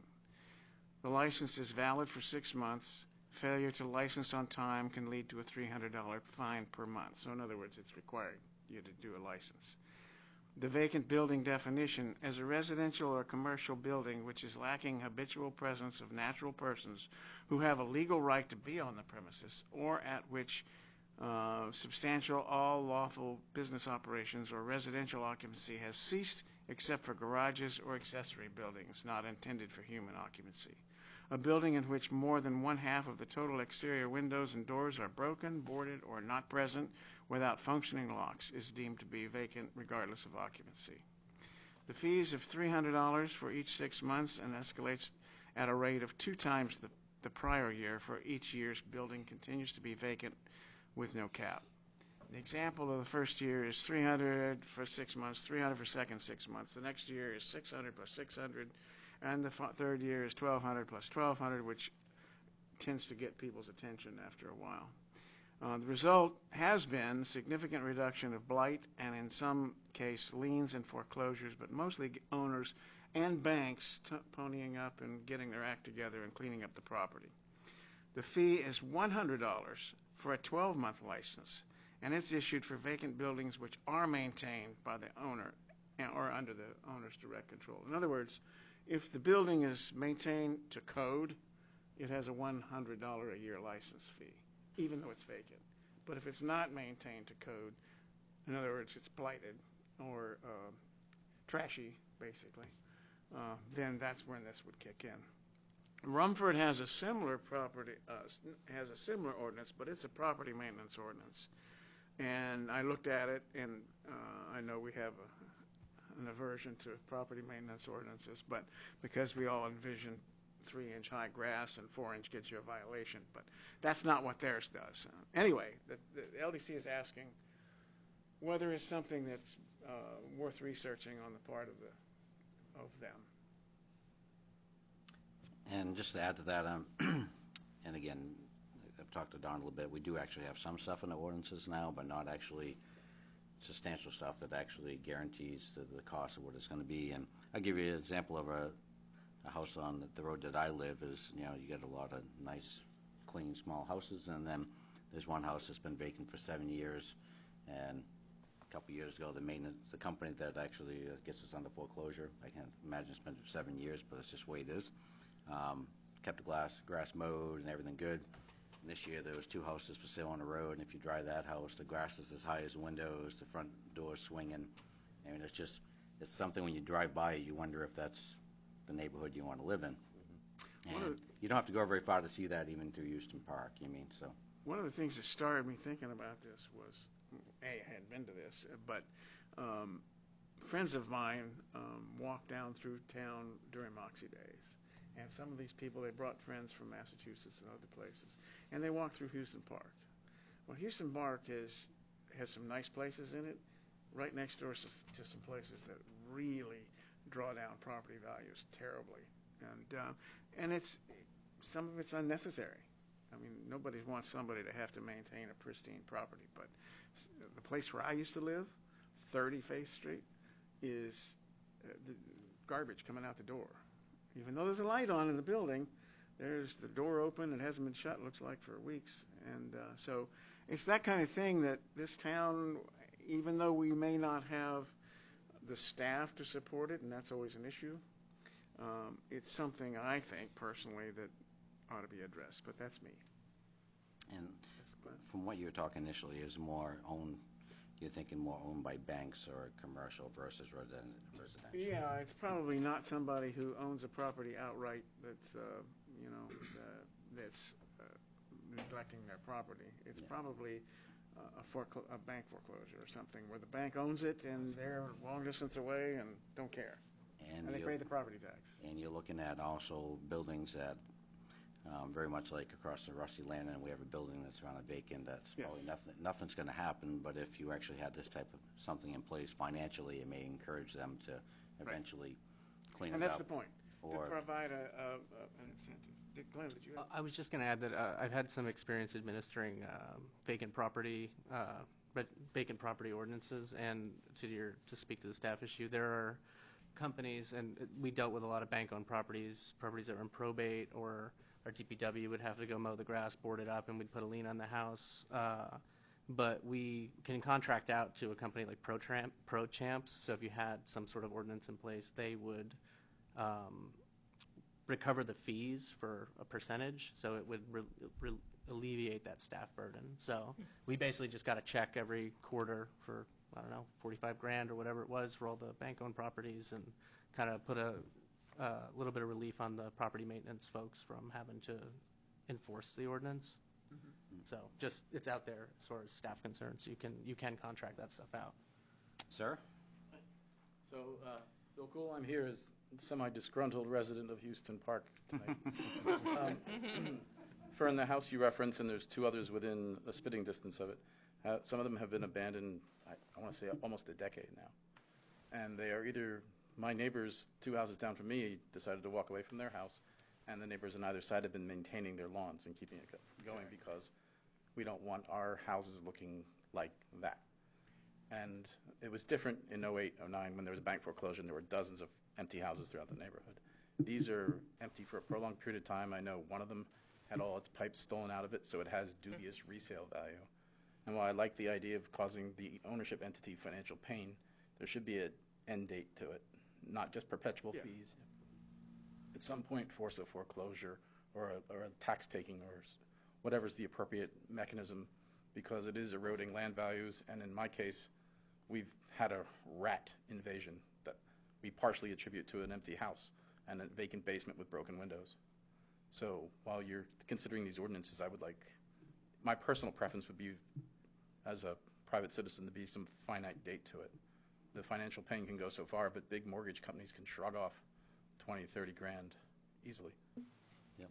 And I was sharing with Don earlier, we do have a building and property maintenance standards in place right now, where if I read it correctly, and I'm not sure if I do, it basically says, as a council, we already have the opportunity to actually, if one of those properties look the way it does and it's unsafe, we can inform the owner, and if it's not taken care of within an amount of time, we have the right to go in and actually pay to get it done and put a lien on the property for the upkeep and making the property safe. And that, again, I mean, through the lien process, I mean, that would eventually lead to the idea of them either forfeiting because they're not paying the proper liens. So I think we do have stuff in place right now that we possibly could address those, and maybe Mark has some stuff you can add to it. Who's enforcing that? Mark Stumbach, Code Enforcement Officer. Just one comment on that. Before the council starts acting with that section of the ordinance, if I've read through that ordinance fairly carefully, and the way that is designed is it references state statute. if you actually go to the state statute and read, most all, if not all, of those references have been repealed. So you've got an ordinance that winds up pointing to statute that's empty. So there does need to be some type of a Revision in our standards. That's why it wasn't coming to council. That's why the LDC was knowing But whether they are we wanted to relying on the state statute for our ordinance, or is it just our ordinance? I guess that's my question. Can we actually just take out the idea of the idea that it depends on a state statute and actually just make it I think we should talk to our legal. own? You know, We should contact our legal. I would think, yeah. Excuse me. It does make it a lot easier for the local municipality to control if they don't reference to state statute like that, if they write their own. So if we were to just take out the statement, according to state statute, and actually putting according to our own. Replace those references with actual wording within them. It's obvious, too, that legal has to chop on this, too. Absolutely. Yep. I mean, it's the quicker way. I mean, I do agree with the premise that you're coming with, and I think we ought to move forward with the idea of, because like the building down on 196 across from Rusty Lanton, and in theory, it probably isn't, for all I know, a safety asset, but it's more of a visual concern, and the idea of it being empty. So there is some level to the idea of you have abandoned building, giving them encouragement. And word incentive usually means getting something back, but if you're paying on it, the incentive is the idea of not paying too much, right? Right. So, I mean, I see that role, but I would like to think, to Bill's point, that like the house on my road and the numerous corners that you go through Houston Park or any other place in town, that we can't enforce these and actually leverage it somehow. People that own these properties have more money than the town. You know what I mean? So it's unfair that we should be punished by the idea of their lack of ability to work with it. One thing I did want to bring up, and I don't know how many of you are familiar with this, but in April of this year, the state did approve a Maine redevelopment land bank authority to help communities deal with just this problem. So as we start researching this, they're just getting up to speed. They don't have a board of directors yet. I think that's due to be done by October this year, so that's something that would... When I attended that webinar, the big wish on those two towns' part was that the state would establish that. I didn't know they had. Yeah, no, they have. They've voted it into acceptance, but it's not formalized yet. They're working on it. So that is something that would come to this discussion and help us be able to do that with some of the state support. Yep. And Glenn, I know that you don't have anything going on in this town at all. You're just sitting back, hanging out, and going for ATV rides now, and dealing with medical marijuana. ATV ride. And recreational marijuana. You got all kinds of things going on. But I myself would like to encourage us to look at if we have property maintenance standards in our books that really mean nothing, right, in a sense, I think we need to have legal look at them to see what we need to do to make them actually work, and not, I know Mark has plenty to do now too, but these buildings that actually are owned by financial institutions that just don't care about what they look like, or maybe they do and they just don't know. I mean, I would think that we could, as a community, go in and actually do what we need to make them look better and charge them and start leaning them for it, especially broken windows. We have anything that comes up with a safety issue is, to me, I believe that already falls within I can't imagine the state remove those type of standards, but I guess we just need to look into it. Since this came from the development committee, do you want to send it back to them for review and proposal? I think the proposal Don's bringing is a little bit different than the idea that Bill actually brought forward. I mean, I think there's two different things, right? The one is the idea of establishing a guidelines for empty and abandoned buildings that we actually can license them, but in the short term, the idea of if we have documentation that we have useful ordinances that mean nothing, we don't really need to have them in there. So I think we need to address if they work or not. I think the whole thing could be addressed. It would be a significant undertaking for the LDC, but I think it could be. I think the legal factor, it just needs to be dealt with legal. I mean, I think our legal need to look at it and say what part of our standards work and which ones they don't. That's exactly. But the idea of working with licensing and coming to bring that forward to the council, I think the LDC, could. I mean, I wouldn't task the LDC to figure out which ordinances we have that mean nothing. I mean, to me, that probably wouldn't be their ability, but the idea of working on a licensing proposal that you brought forward, I think that is definitely, that's my thought, and I'll listen to the rest of the council. But For what it's worth, too, in the case of at least two of the houses, one that's on Pike Street where I live and one down on Houston, neighbors of mine have reached out to the mortgage holders, been doing the title searches, which are not too hard for your layperson to do if they have time. Mortgage companies don't care. It's sitting in probably a pool of what they call REOs, which are property owned by the bank that they can't spin off at this time because they have hotter fish to fry with a bigger real estate market. And as a property owner, it creates not so much an abandoned building, it's a derelict building. One of them has been sitting empty for years. When I have my wife was walking my son past it in a stroller, and my son now is bigger than me, so there was water pouring out its windows. These are buildings that have been sitting empty a long time, and the only reason some of them don't look like absolute hell is because the neighbors are taking care of them. So whatever you do, I just really strongly recommend that there's teeth that Mark can enforce if we have a mortgage company that says, yeah, so what? I mean, I think what Don brought forward would, because like the house on my road 7 years later, you wouldn't be talking about hundreds of dollars a year, you'd be talking about tens of thousands of dollars Enough to get attention. that would actually draw their attention when, they need to do something with it, whether or not it's. In a prior life, I did mortgage foreclosures for TD, and I cannot envision the business model that allowed these kind of things to happen. My boss would have had my head in a box if I had let a house sit empty that long without rolling it over. Yep. But we know it's happened. Oh, yeah. We know it's multiple areas, so. Thank you. Thank you, sir. What about the nexus to buildings that are occupied? What happens then? What do we do with? There's many of them out there that are just as bad, but that people live in. I mean, where's that? How do we draw that? Well, I mean, we can deal with abandoned buildings and foreclosed buildings or whatever. then you get into a property maintenance ordinance. Isn't that where the town ordinance like that needs to be There's some relooked at? I know that Rumford has. Well, I don't know if Rumford there's has one, but for occupied yes. buildings. Do we? We don't, other than the safety issue.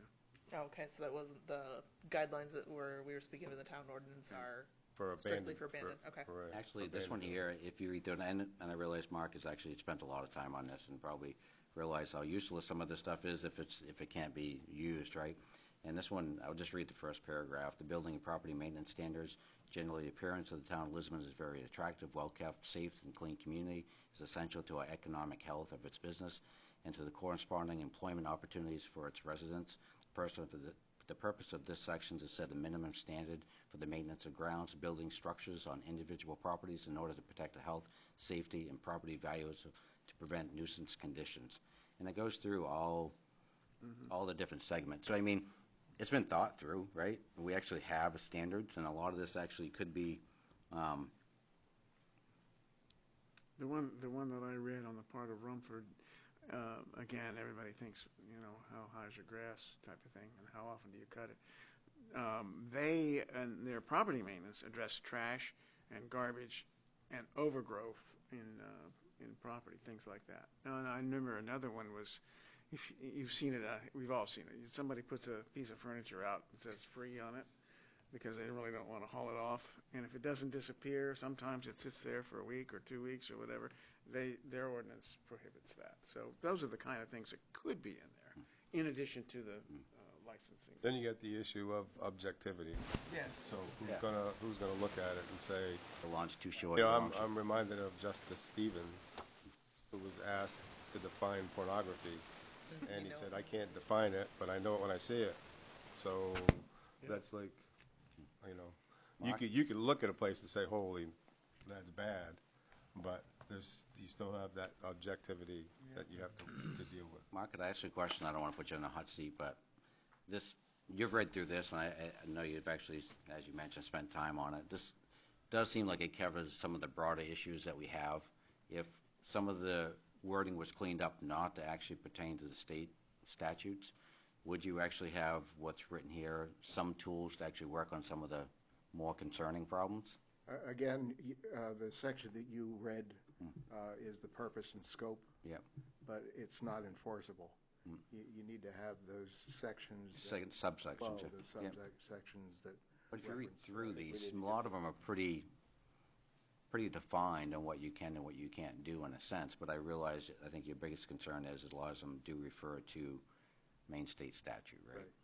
I know you've had a couple of cases where you wanted to enforce some things, but it wasn't enforceable out there. One of the big questions that comes up is trash. Yes. And I have nothing in the ordinance that I can point to and say it's required to be removed. There's no storage requirements. The only thing that I can find in ordinance talks specifically about those businesses that make and sell food.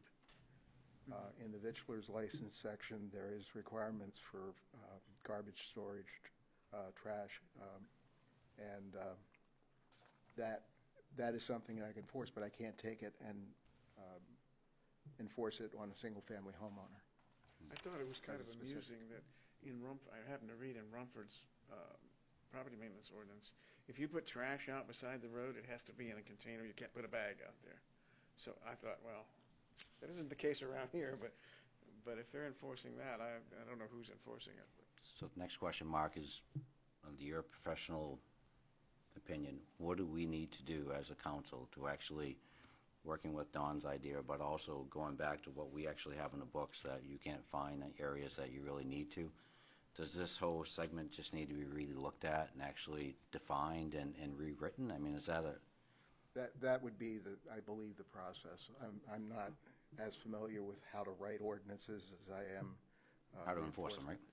Yeah, I mean, I would hate, and for all I know, our whole book actually contains, segments like this that actually are well written but mean nothing because they don't refer to anything that's current, right? That's correct. So, probably some of that doesn't need to be refined, but I guess one of the things that, since Glenn has nothing to do, we may even ask, or part of the management team, however that lies, is the idea of looking, what we need to do to actually, update them, right? Just get them to the point where they are usable. I mean, I would really love to think that if the neighbor had, a whole driveway full of trash and it was causing a rodent problem, that there was something that we could do in our codes to actually enforce the idea of cleaning it up. Yeah, the previous code officer actually wound up sending notices of violation, but he referenced sections that weren't valid anymore, and those are the types of things that wind up popping up in court cases. I think we've got to talk to legal. Absolutely. Yeah.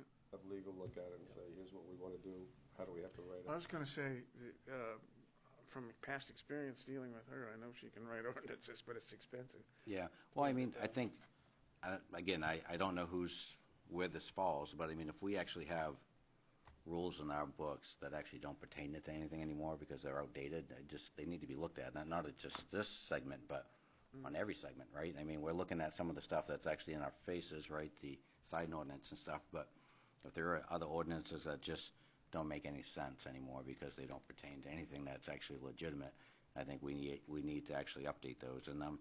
And whether that's done through legal or it's done through a process of our department heads, I mean, I don't really know. But an ordinance committee. That's what ordinance committer? Oh, geez. So are you signing up to actually be an ordinance committee Make it chair? an ordinance steering committee. Be the head of the ordinance steering committee. I think the lawyer is the person who's best. See, Harry would take this whole thing and sum it up in one paragraph. We have the right to do whatever we need to do to make this correct, right? End of story. And we'll have the police department enforce it, right? That's right. So where are we going with this? Thank you. Thank you.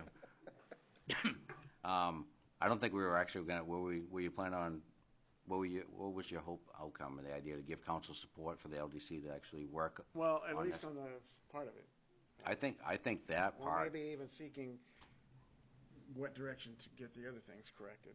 Yeah, I mean, again, I think the idea of revising what is and what's not statute and legal, I think that's probably, could be helped through, but not, so to speak, directed by the LDC. I think the idea of this new idea of actually imposing licenses on abandoned buildings, I think is an avenue to find out who they are and where they are, and maybe having a contact person to, how do we address concerns. So I'm all for it. I'm not sure I'd listen to other councilors and what they think as far as on Don's thought process. Do you think it's actually warranted to actually move forward to look at some type of policy for licensing abandoned buildings? Worth exploring. Yeah. Yep. See what you find. All right, Don, there's no one Hey, else. Ross. All right. You good? I agree with Harry on this. We need to get that to the lawyer and have it drafted up so it'll be something that'll win in court. Yep. I'm not sure if the state's It probably actually dovetails with this other stuff. actually an entity that we need to be referring to, because I think they're more confused a lot of times than we are. Are you all set, Don? Anything else on that? That being said, next item, please. Next item is the Moxie Festival financial update.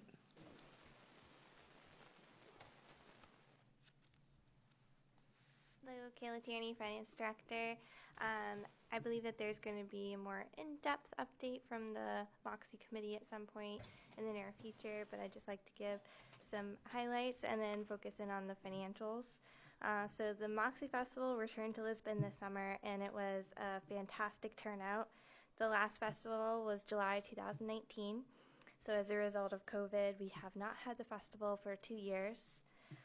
So the committee was really focused on bringing the festival back. That was our goal, bring it back to the streets of Lisbon with enthusiasm and with Moxie pride.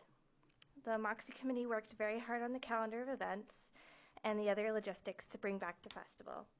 So just a quick highlight of the festival, 3-day festival, July 8th, 9th, and 10th. Friday, July 8th, there was a Moxie recipe contest, touch a truck with food trucks and vendors, live bands, and we ended the night with fireworks. Saturday, July 9th, we started early with our Moxie Kids Fun Run and a 5K road race that went into a parade. The rest of the day had events at the MTM Center, vendors, food trucks, a fireman's muster, and bands. And last but certainly not least, Sunday, we had ended the weekend with a bass fishing tournament and our Moxie Car Show at Beaver Park. Let's talk about the numbers. The committee created a budget, as I said, to bring the festival back. So we feel as though we met our goal and then some. It was a huge success. We budgeted expenses at $46,536, which this year we broke down into categories, so that way in the future we can compare those categories. So we had operating supplies, postage, advertising, contracted professional services, merchandise, fireworks, parade, vendors, entertainment, logistics, and this year we added the Moxie Bass Fishing Tournament. Still on budget, the Moxie Committee felt that our goal was to match what we brought in 2019. So we had set a $20,000 revenue budget. So comparing those two numbers, it really wasn't about bringing in money, it was about bringing in community. It was about bringing back the Moxie Festival to the town. So jumping into actual here, I will start with the revenues. We had actually brought in $45,657.11. And those are comprised of souvenir sales, which include our great black and orange Moxie shirts, our hats, vendor fees, all of the vendors that were surrounding the MTM Center. Moxie sponsor revenue, those had different categories, which again, the representatives from the Moxie Committee could go into further detail, but there were different levels that you could sponsor the festival, and a lot of the time they would also get a t-shirt, again, bringing that community aspect in. And then finally, the Moxie Bass Fishing. The expenses of that $46,536 budget, we had spent $35,168.78. So what's that bottom line? That bottom line is that July 2022 Moxie Festival was a huge success, and that's going to propel us into our July 2023 festival. And I'd like to thank the Moxie Committee, the town employees, the town council, vendors, sponsors, residents, and visitors for a great weekend. That's good. So financially, we're in good shape to start the festival for next year. Yes, we are. That's awesome.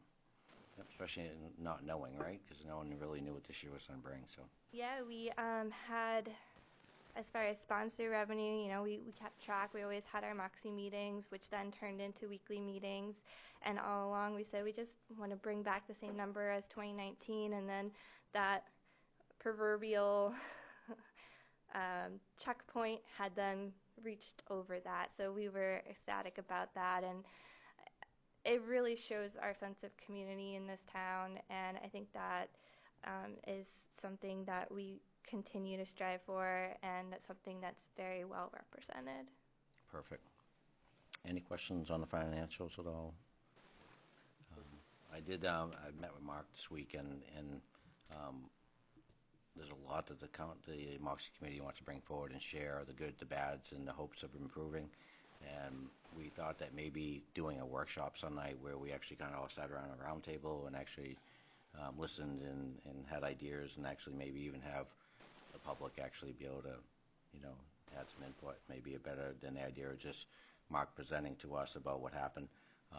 There's a lot of people that took part in it, and to have them all one at a time come to the podium would be pretty challenging. But as a group, as a team, I would call it, right, that put it together, they would like to present.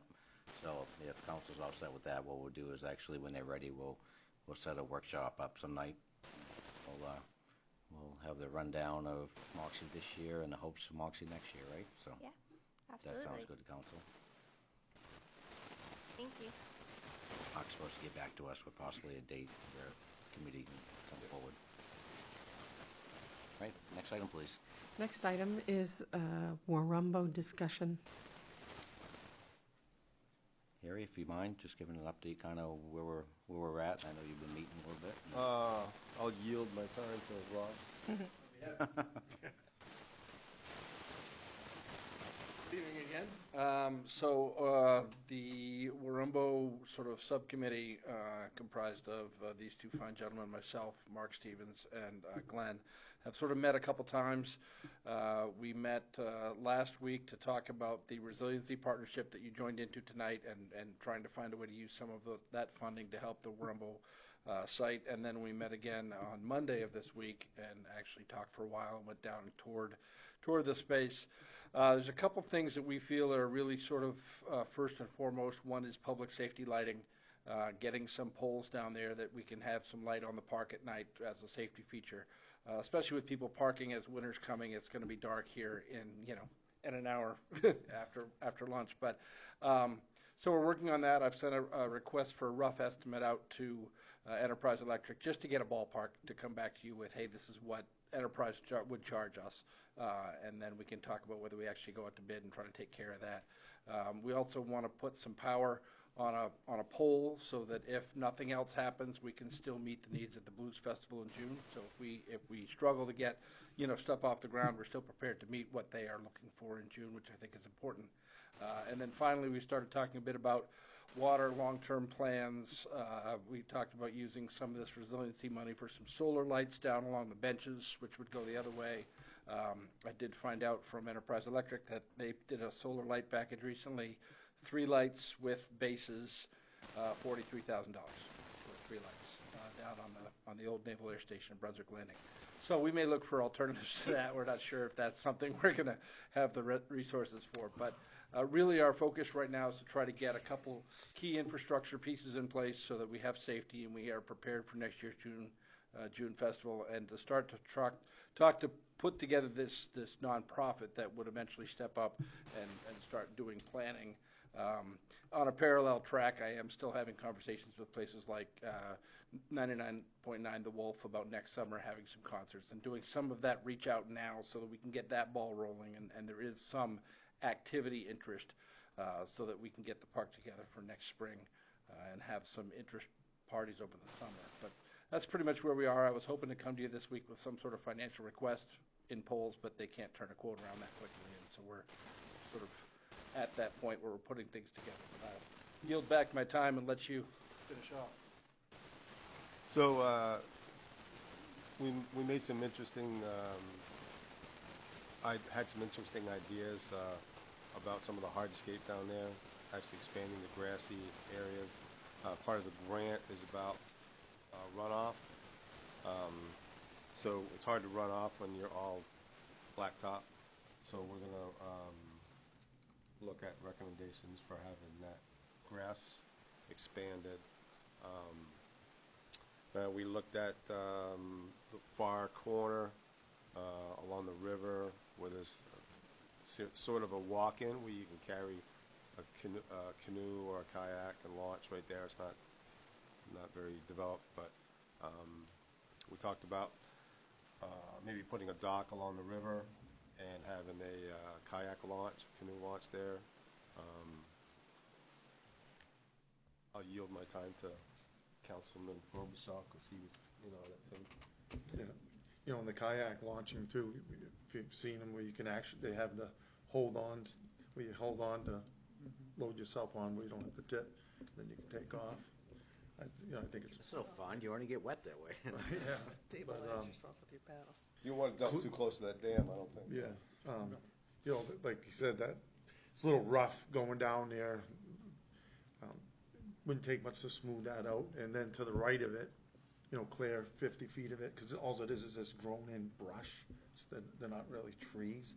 So that would really open that right up. So if you was all the way where they do the car show, the tent, where the DJ is, you would actually see, a good portion of the river. And I really think it would become a very high use for canoeing and kayaking, setting up something like that in that area there, picnic table down there, something like that. We threw a lot of just we had a lot bouncing of off different each other with different ideas and to make the space more useful, more functional. Obviously, power is a big one. Just looking at sort of the parochial side of it, the poles are all on the other side of the tracks, except I think down by Canal Street. So if they're closer, obviously on the other side of the tracks, but then we got to figure out how, if we can even cross the tracks, because we don't own those. So we would have to, I imagine we would have to get something from the owners of the. I did place a call to DOT. The two gents who handle that are on vacation this week, but I'll follow up next week and figure out what the rules are for coming over the tracks. Yeah, overhead would be the most practical way, but I mean. You go under, if they allow that. I mean, it would probably be better looking to not have wires all over, but probably more expensive. I don't know. Maybe to get on site over, but actually from there go under to the different facilities. Right. One of the immediate concerns was the grass that was put there. I understand that was kind of a quick thing, but there's rocks in there the size of your fist. Huge rocks. Yeah. It definitely needs some soil. It definitely needs through that soil. I don't know if you've been down there. It really needs to have a new layer of loam. Yeah, well, that needs to be raked. Yeah, I agree. So we're volunteers. Anybody that has rakes can come over, rake rocks. We'll have a raking all day. a raking committee. Rake day. I think The guy with the excavator today, shake a rock out and put his soil down. He was very talented. Yeah, if it was shook, to get the rocks out of it, then it would have been a lot nicer. as you see with the water, it actually absorbs quite well. So I mean, even a base of clay with some more loam. I think as we look at it, we definitely want to do it right and figure out how we maintain it and actually stays well. I mean, it doesn't have to be all done at once. I mean, No. this obviously is going to be stages and pieces. Absolutely. And we've got the grant that we're looking at is $50,000 every 6 months. That's not to say we're going to get it, but we can apply for it every 6 months. I'm sure we're doing good things and responsible things with it. We'd tend to get more of it, right? Well, good. Thank you for the update. And I'm sure at some point in time there'll be more of a plan that comes to council that we can actually look at. And Yep, perfect. Next item, please. The Low Impact Development LID ordinance discussion. Mark's here. I asked him to give I talked to the interim town manager a little bit about it, and he was explaining some of it to me. I think Mark probably can actually do more justice than I could on this. I just know it's something we really don't have a choice. We have to, and we're getting at the lowest level of what we need to do versus the idea of how stringent it could be, I guess. But yeah, I'll do my best to explain it. Again, Mark Stumbaugh, Code Enforcement Officer. On July 24th, there was a model ordinance that was put forward by our engineering firm that has been working with us on the MS4 ordinance. That ordinance, by rule through Maine DEP, is required to go to Maine DEP for review as of September 1st of this year. The timeline was shortened greatly because there was an appeal put forth by Friends of Casco Bay. That took a year and a half. Maine DEP decided not to extend the deadlines that were already in place, so we're kind of under the gun. That being said, the ordinance is fairly, I think, will be fairly easy to make changes to at least get the base of it to Maine DEP for their review and comment. They're to get it back to us by November 1st. The rules then call for that to be put into our ordinance no later than July 1st, 2024. Perfect. Do you know if there's going to be any financial, increased financial needs to actually make this work as we go forward over above the MS4 that we're working with now, or? Financial needs in what? I mean, as far as is there any financial responsibilities of the town to actually buy new equipment or buy new equipment? I don't believe so. Okay. There is a greater enforcement need because the scope is a larger amount than what the standard MS4 ordinance at this point would require. Gotcha. Didn't you say, I'm sorry. Go ahead. Yep. Didn't you say the model or the pre-ordinance had to be through the council by September 1st? It needs to be submitted to the to Maine DEP by September 1st. That's correct. Okay. So how are we going to do that? I believe it's already in the works, right? Yeah. Is Oliver and Associates? I'm not. I think the ordinance can be worked to get it to the point where it needs to be before it gets sent to Maine DEP. I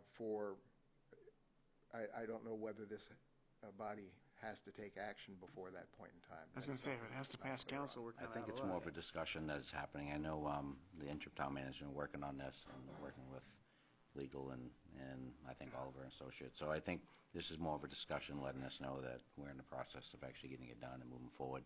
I don't believe there's any action that needs to be done. Well, we talked originally some time ago about the process and yeah, had to be the actual adoption of the ordinance would wind up taking place after Maine DEP throws it back to us. Okay. If there's any changes that have to be made, those would have to be discussed and incorporated, sent back again. So you take the model and give it to them, and then exactly. Yeah. Okay. Any other questions from council on that? Thank you, sir. Appreciate you coming up.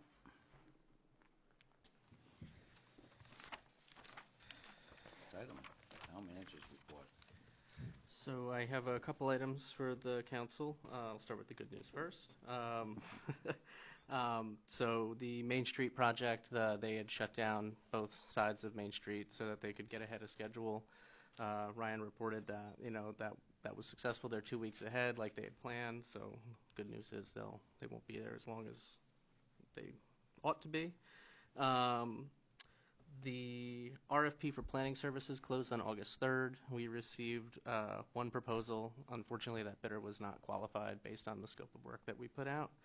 But now that we have passed a new purchasing policy and we have the not to exceed amount from the previous council meeting, I'm going to, when Ryan gets back, either look at interlocal agreements for shared services with another town to explore that option and also reach out directly to planning firms to see if we can get either North Star or someone that's familiar with the community and we can contract directly with them. But unfortunately, we did not get a qualified bidder for that RFP. I just wanted to provide an update on the EV charger because I know Don had asked and I wanted to bring it to the full council. It is currently not working. We're doing fact-finding and research to kind of assess why. It seems to be a manufacturer's defect, and then I'll be working with legal and finance to kind of get an idea of a summary of either, total lost revenue and what we've sunk into the project already so we can reach out to the manufacturer and kind of get this thing working the way it's supposed to be or recoup some of the damages that we've lost since. On August 12th, our tax office identified that we sent 96 tax bills that were erroneous to property owners. So they received a tax bill that should have included their multiple property cards, but only included one. It's brought to our attention. We caught it early. There's no issues with the commitment. It was just a billing error. They are receiving a letter probably tomorrow. It was mailed out today to let them know the error and that they'll be receiving an accurate tax bill. If they've paid already, it'll be credited and they'll get a bill for the remaining balance. But just wanted you to be aware of the issue. There were 96 properties that were affected, and we're on top of it.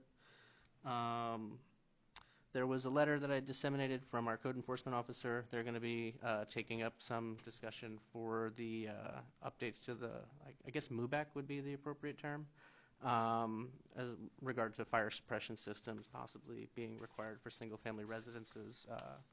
Just ask you to digest it and provide him some feedback, just so when he has to vote on that, or welcome to come back to the council and any questions or feedback you might have regarding that as they take on that item.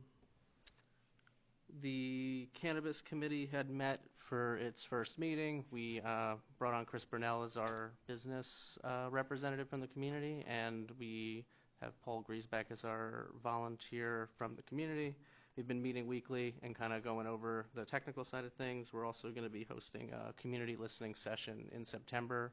That info will be available on the town website when we put it out, and encourage the community to come provide us feedback as we consider the cannabis licensing going forward during the moratorium. And that's all I have. Thank you, Glenn. Appreciate that. I have a question, Glenn. Sure. The green energy EV chargers, how much revenue has the town received from the use of those? I asked Tiffany to get what she could from that today in the portal. I'm still, Kayla's been doing some research and narrowing it down, but I don't know the answer to that question. I don't think it's pretty minimal. I've been. Might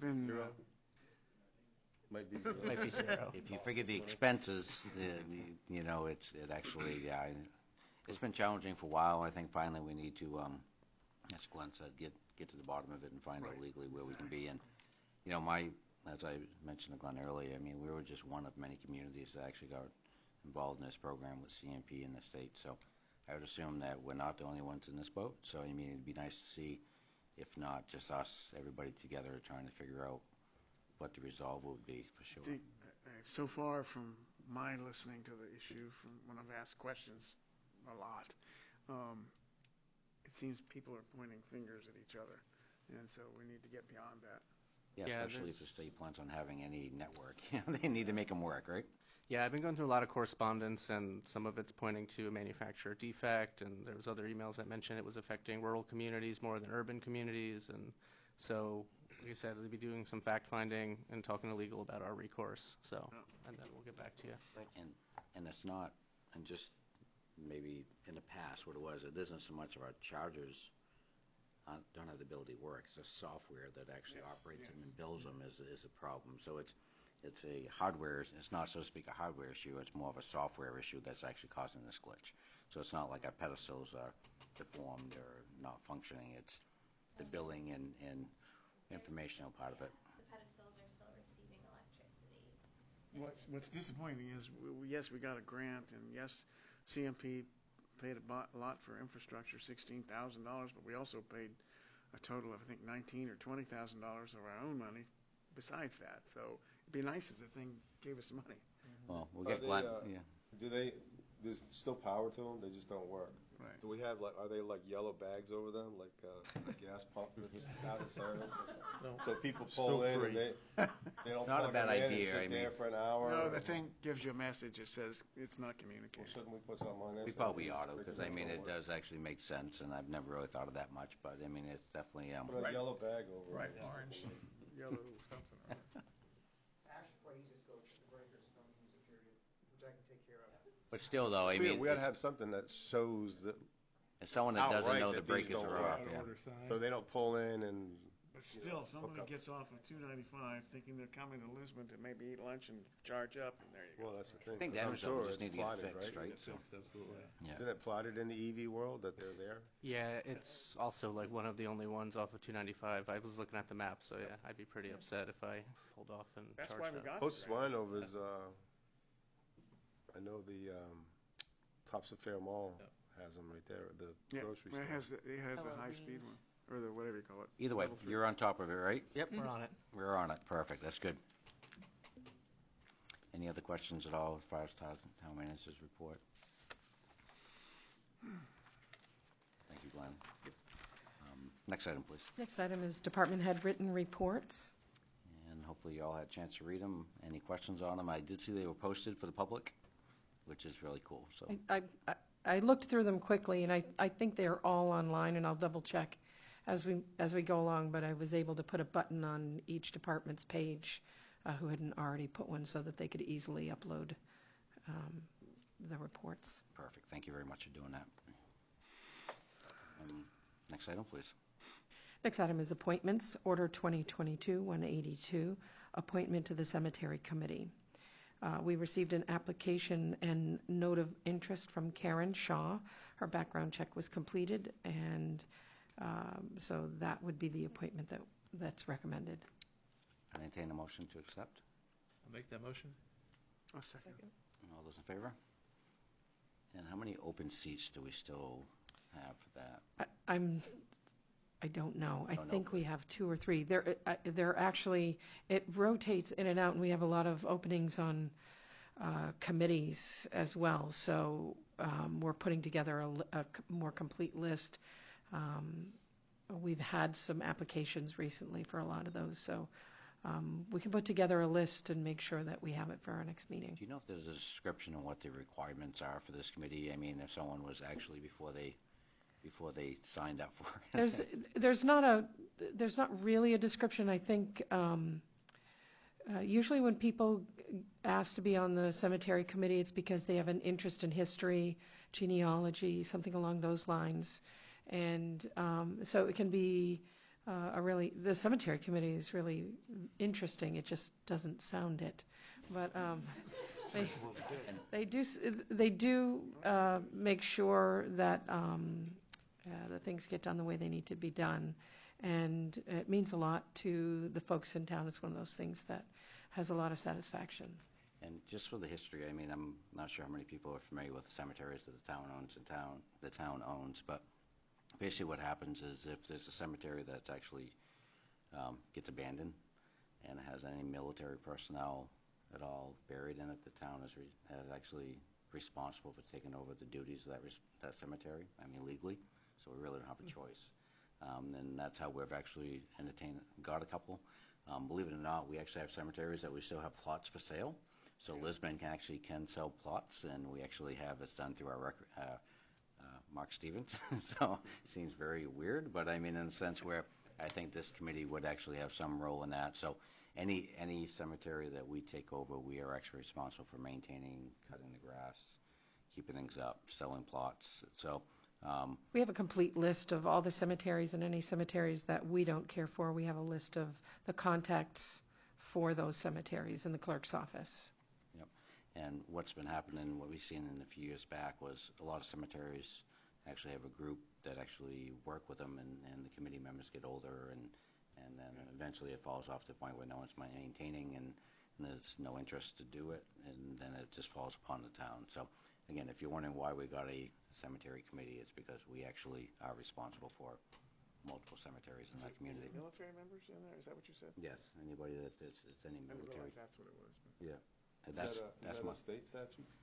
I think it's a state statute. Yep. What cemeteries does the town own? No, We actually own, we own 2 specifically, and those are the 2 that Mark takes care of. The Lisbon Cemetery and... One out on Webster Corner. No, Littlefield Road, right? Yeah, one on Littlefield Road and one... doggone it, I just looked at the list before the meeting, too. Lisbon Cemetery on Ferry Road? There is, I think it might be that one, but I have the list in the office. I keep the list. We actually have it right at the front counter. A lot of people ask about it, especially if they have loved ones who are in those cemeteries and they have questions about maintenance and things like that. And we get calls from sometimes weekly about the cemeteries. So, I mean, it's actually a big responsibility, and it's something that's when people are on the cemetery committee, are really giving back to the community in a really nice way, helping people take care of their loved ones. So. Well, we have one new member. We thank her for that, and then hopefully we'll get some more. Great. Next item, please. Next item is councilor communications. Any councilors have anything to add tonight? Pretty full night. actually have an event coming up next weekend. That's going to be Save Main Street. You want to just give highlights on that, just so we have airtime here? So Yeah, so this Saturday we have an event, Save Main Street Block Party. That the road will be closed from Union Street to 196, and we've got events going on from 11 a.m. until 9 p.m. We've got artisan vendors, a food truck, Sausage Kitchen's going to do a pop-up, so we've got some lunch options, a cornhole tournament, live music from 4 to 9. What am I missing, Ross? Beer gardens in the street. That's right. We have happened to coincidentally already have scheduled a fundraiser with the Greater Androscoggin Humane Society. So they'll be doing an event that for a donation, your dog can do a painting that you can take home. It's mess-free and pet-safe. It's a pretty creative idea. So that starts at 6 p.m.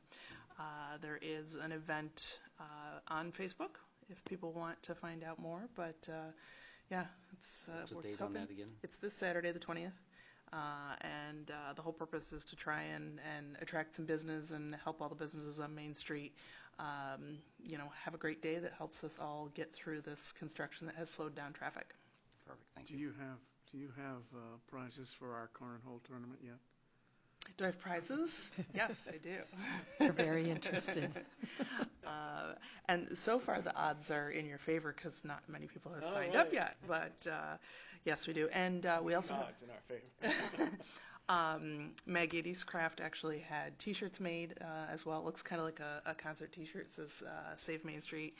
And the proceeds from that are all going to offset the costs of the bands and everything else. We have had community members donate time and supplies, so the actual bands themselves are the only cost that we have had to incur for the event. And if I could add to that, due to staffing issues, Frank's is going to be closed on Saturday, but they are having a large luau party Friday night with also 2 live bands, one outside, one inside. So there'll be activity all weekend down on Main Street to take part in. See, Harry, I knew your attire would come in at some point, right? So Friday night, Harry would be all dressed up, ready to go with your Hawaiian shirt. Yeah. There you go, you're in. Shirt, yeah. Any other council communications on items happening or stuff happened? Seeing none, we'll move forward. Next is audience participation and response for new items. At this time, those in the audience who wish to speak may approach the lectern to address items or issues that are not on the agenda. Please use the microphone and state your name for the record. Hi, good evening. Ross Cunningham, Economic Community Development. I just wanted to take an opportunity to thank the Lisbon High School National Honor Society students. For those of you who were not at the ribbon cutting last Tuesday, a mural was installed over the library garden wall with the support of about 10 local businesses, financial support, and the students put in a lot of work making this happen. It looks fantastic. They were out there again today painting smaller panels with the children, so there'll be several, I believe 8 panels on the shed right along the sidewalk that'll be painted by little kids with their names on the wall, so that'll be great. But the large mural went up last Tuesday, and I encourage you to take a drive by and take a look at it and just start promoting more artwork in town. It was very easy to do logistically. Thank you to Fern for the use of his garage space on Upper Main Street for the painting and for the clear coating. But it really was a great project, and so I want to thank them for putting all their time and effort into that. And I think it was pretty well publicized, right? I mean, I've seen it on the paper and news, and so any good PR to Lisbon is always a good thing. Yes, sir. The letter that was mentioned by Glenn, I would encourage all the members to take a look at that. And if you have any questions or comments, please contact me tomorrow. There's a vote on that on Thursday morning. I suspect it's going to be about 9 o'clock in the morning. So any information you can get to me before then would be greatly appreciated. Thank you. Thank you.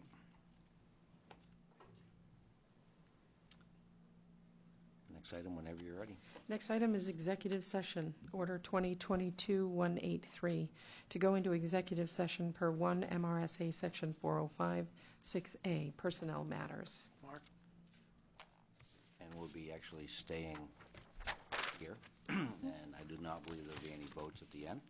Okay. So I'm not sure how you want to actually handle that. Okay, I'll just leave this page on the desk. We need a motion. Make a motion to go into executive session. I make that motion. Second? I'll second. All those in favor? And Harry, Glenn had mentioned there's no reason for him to stay. Okay, just want to make sure. Have a good night, everyone. Thank you. Thank you, sir. Drive safe. Thank you. I'll leave this sheet here. If, So once the light goes out, we're safe? that's right. And if you can just fill that in when you're done. Okay. Will you be staying for the completion? I'll stay. Okay.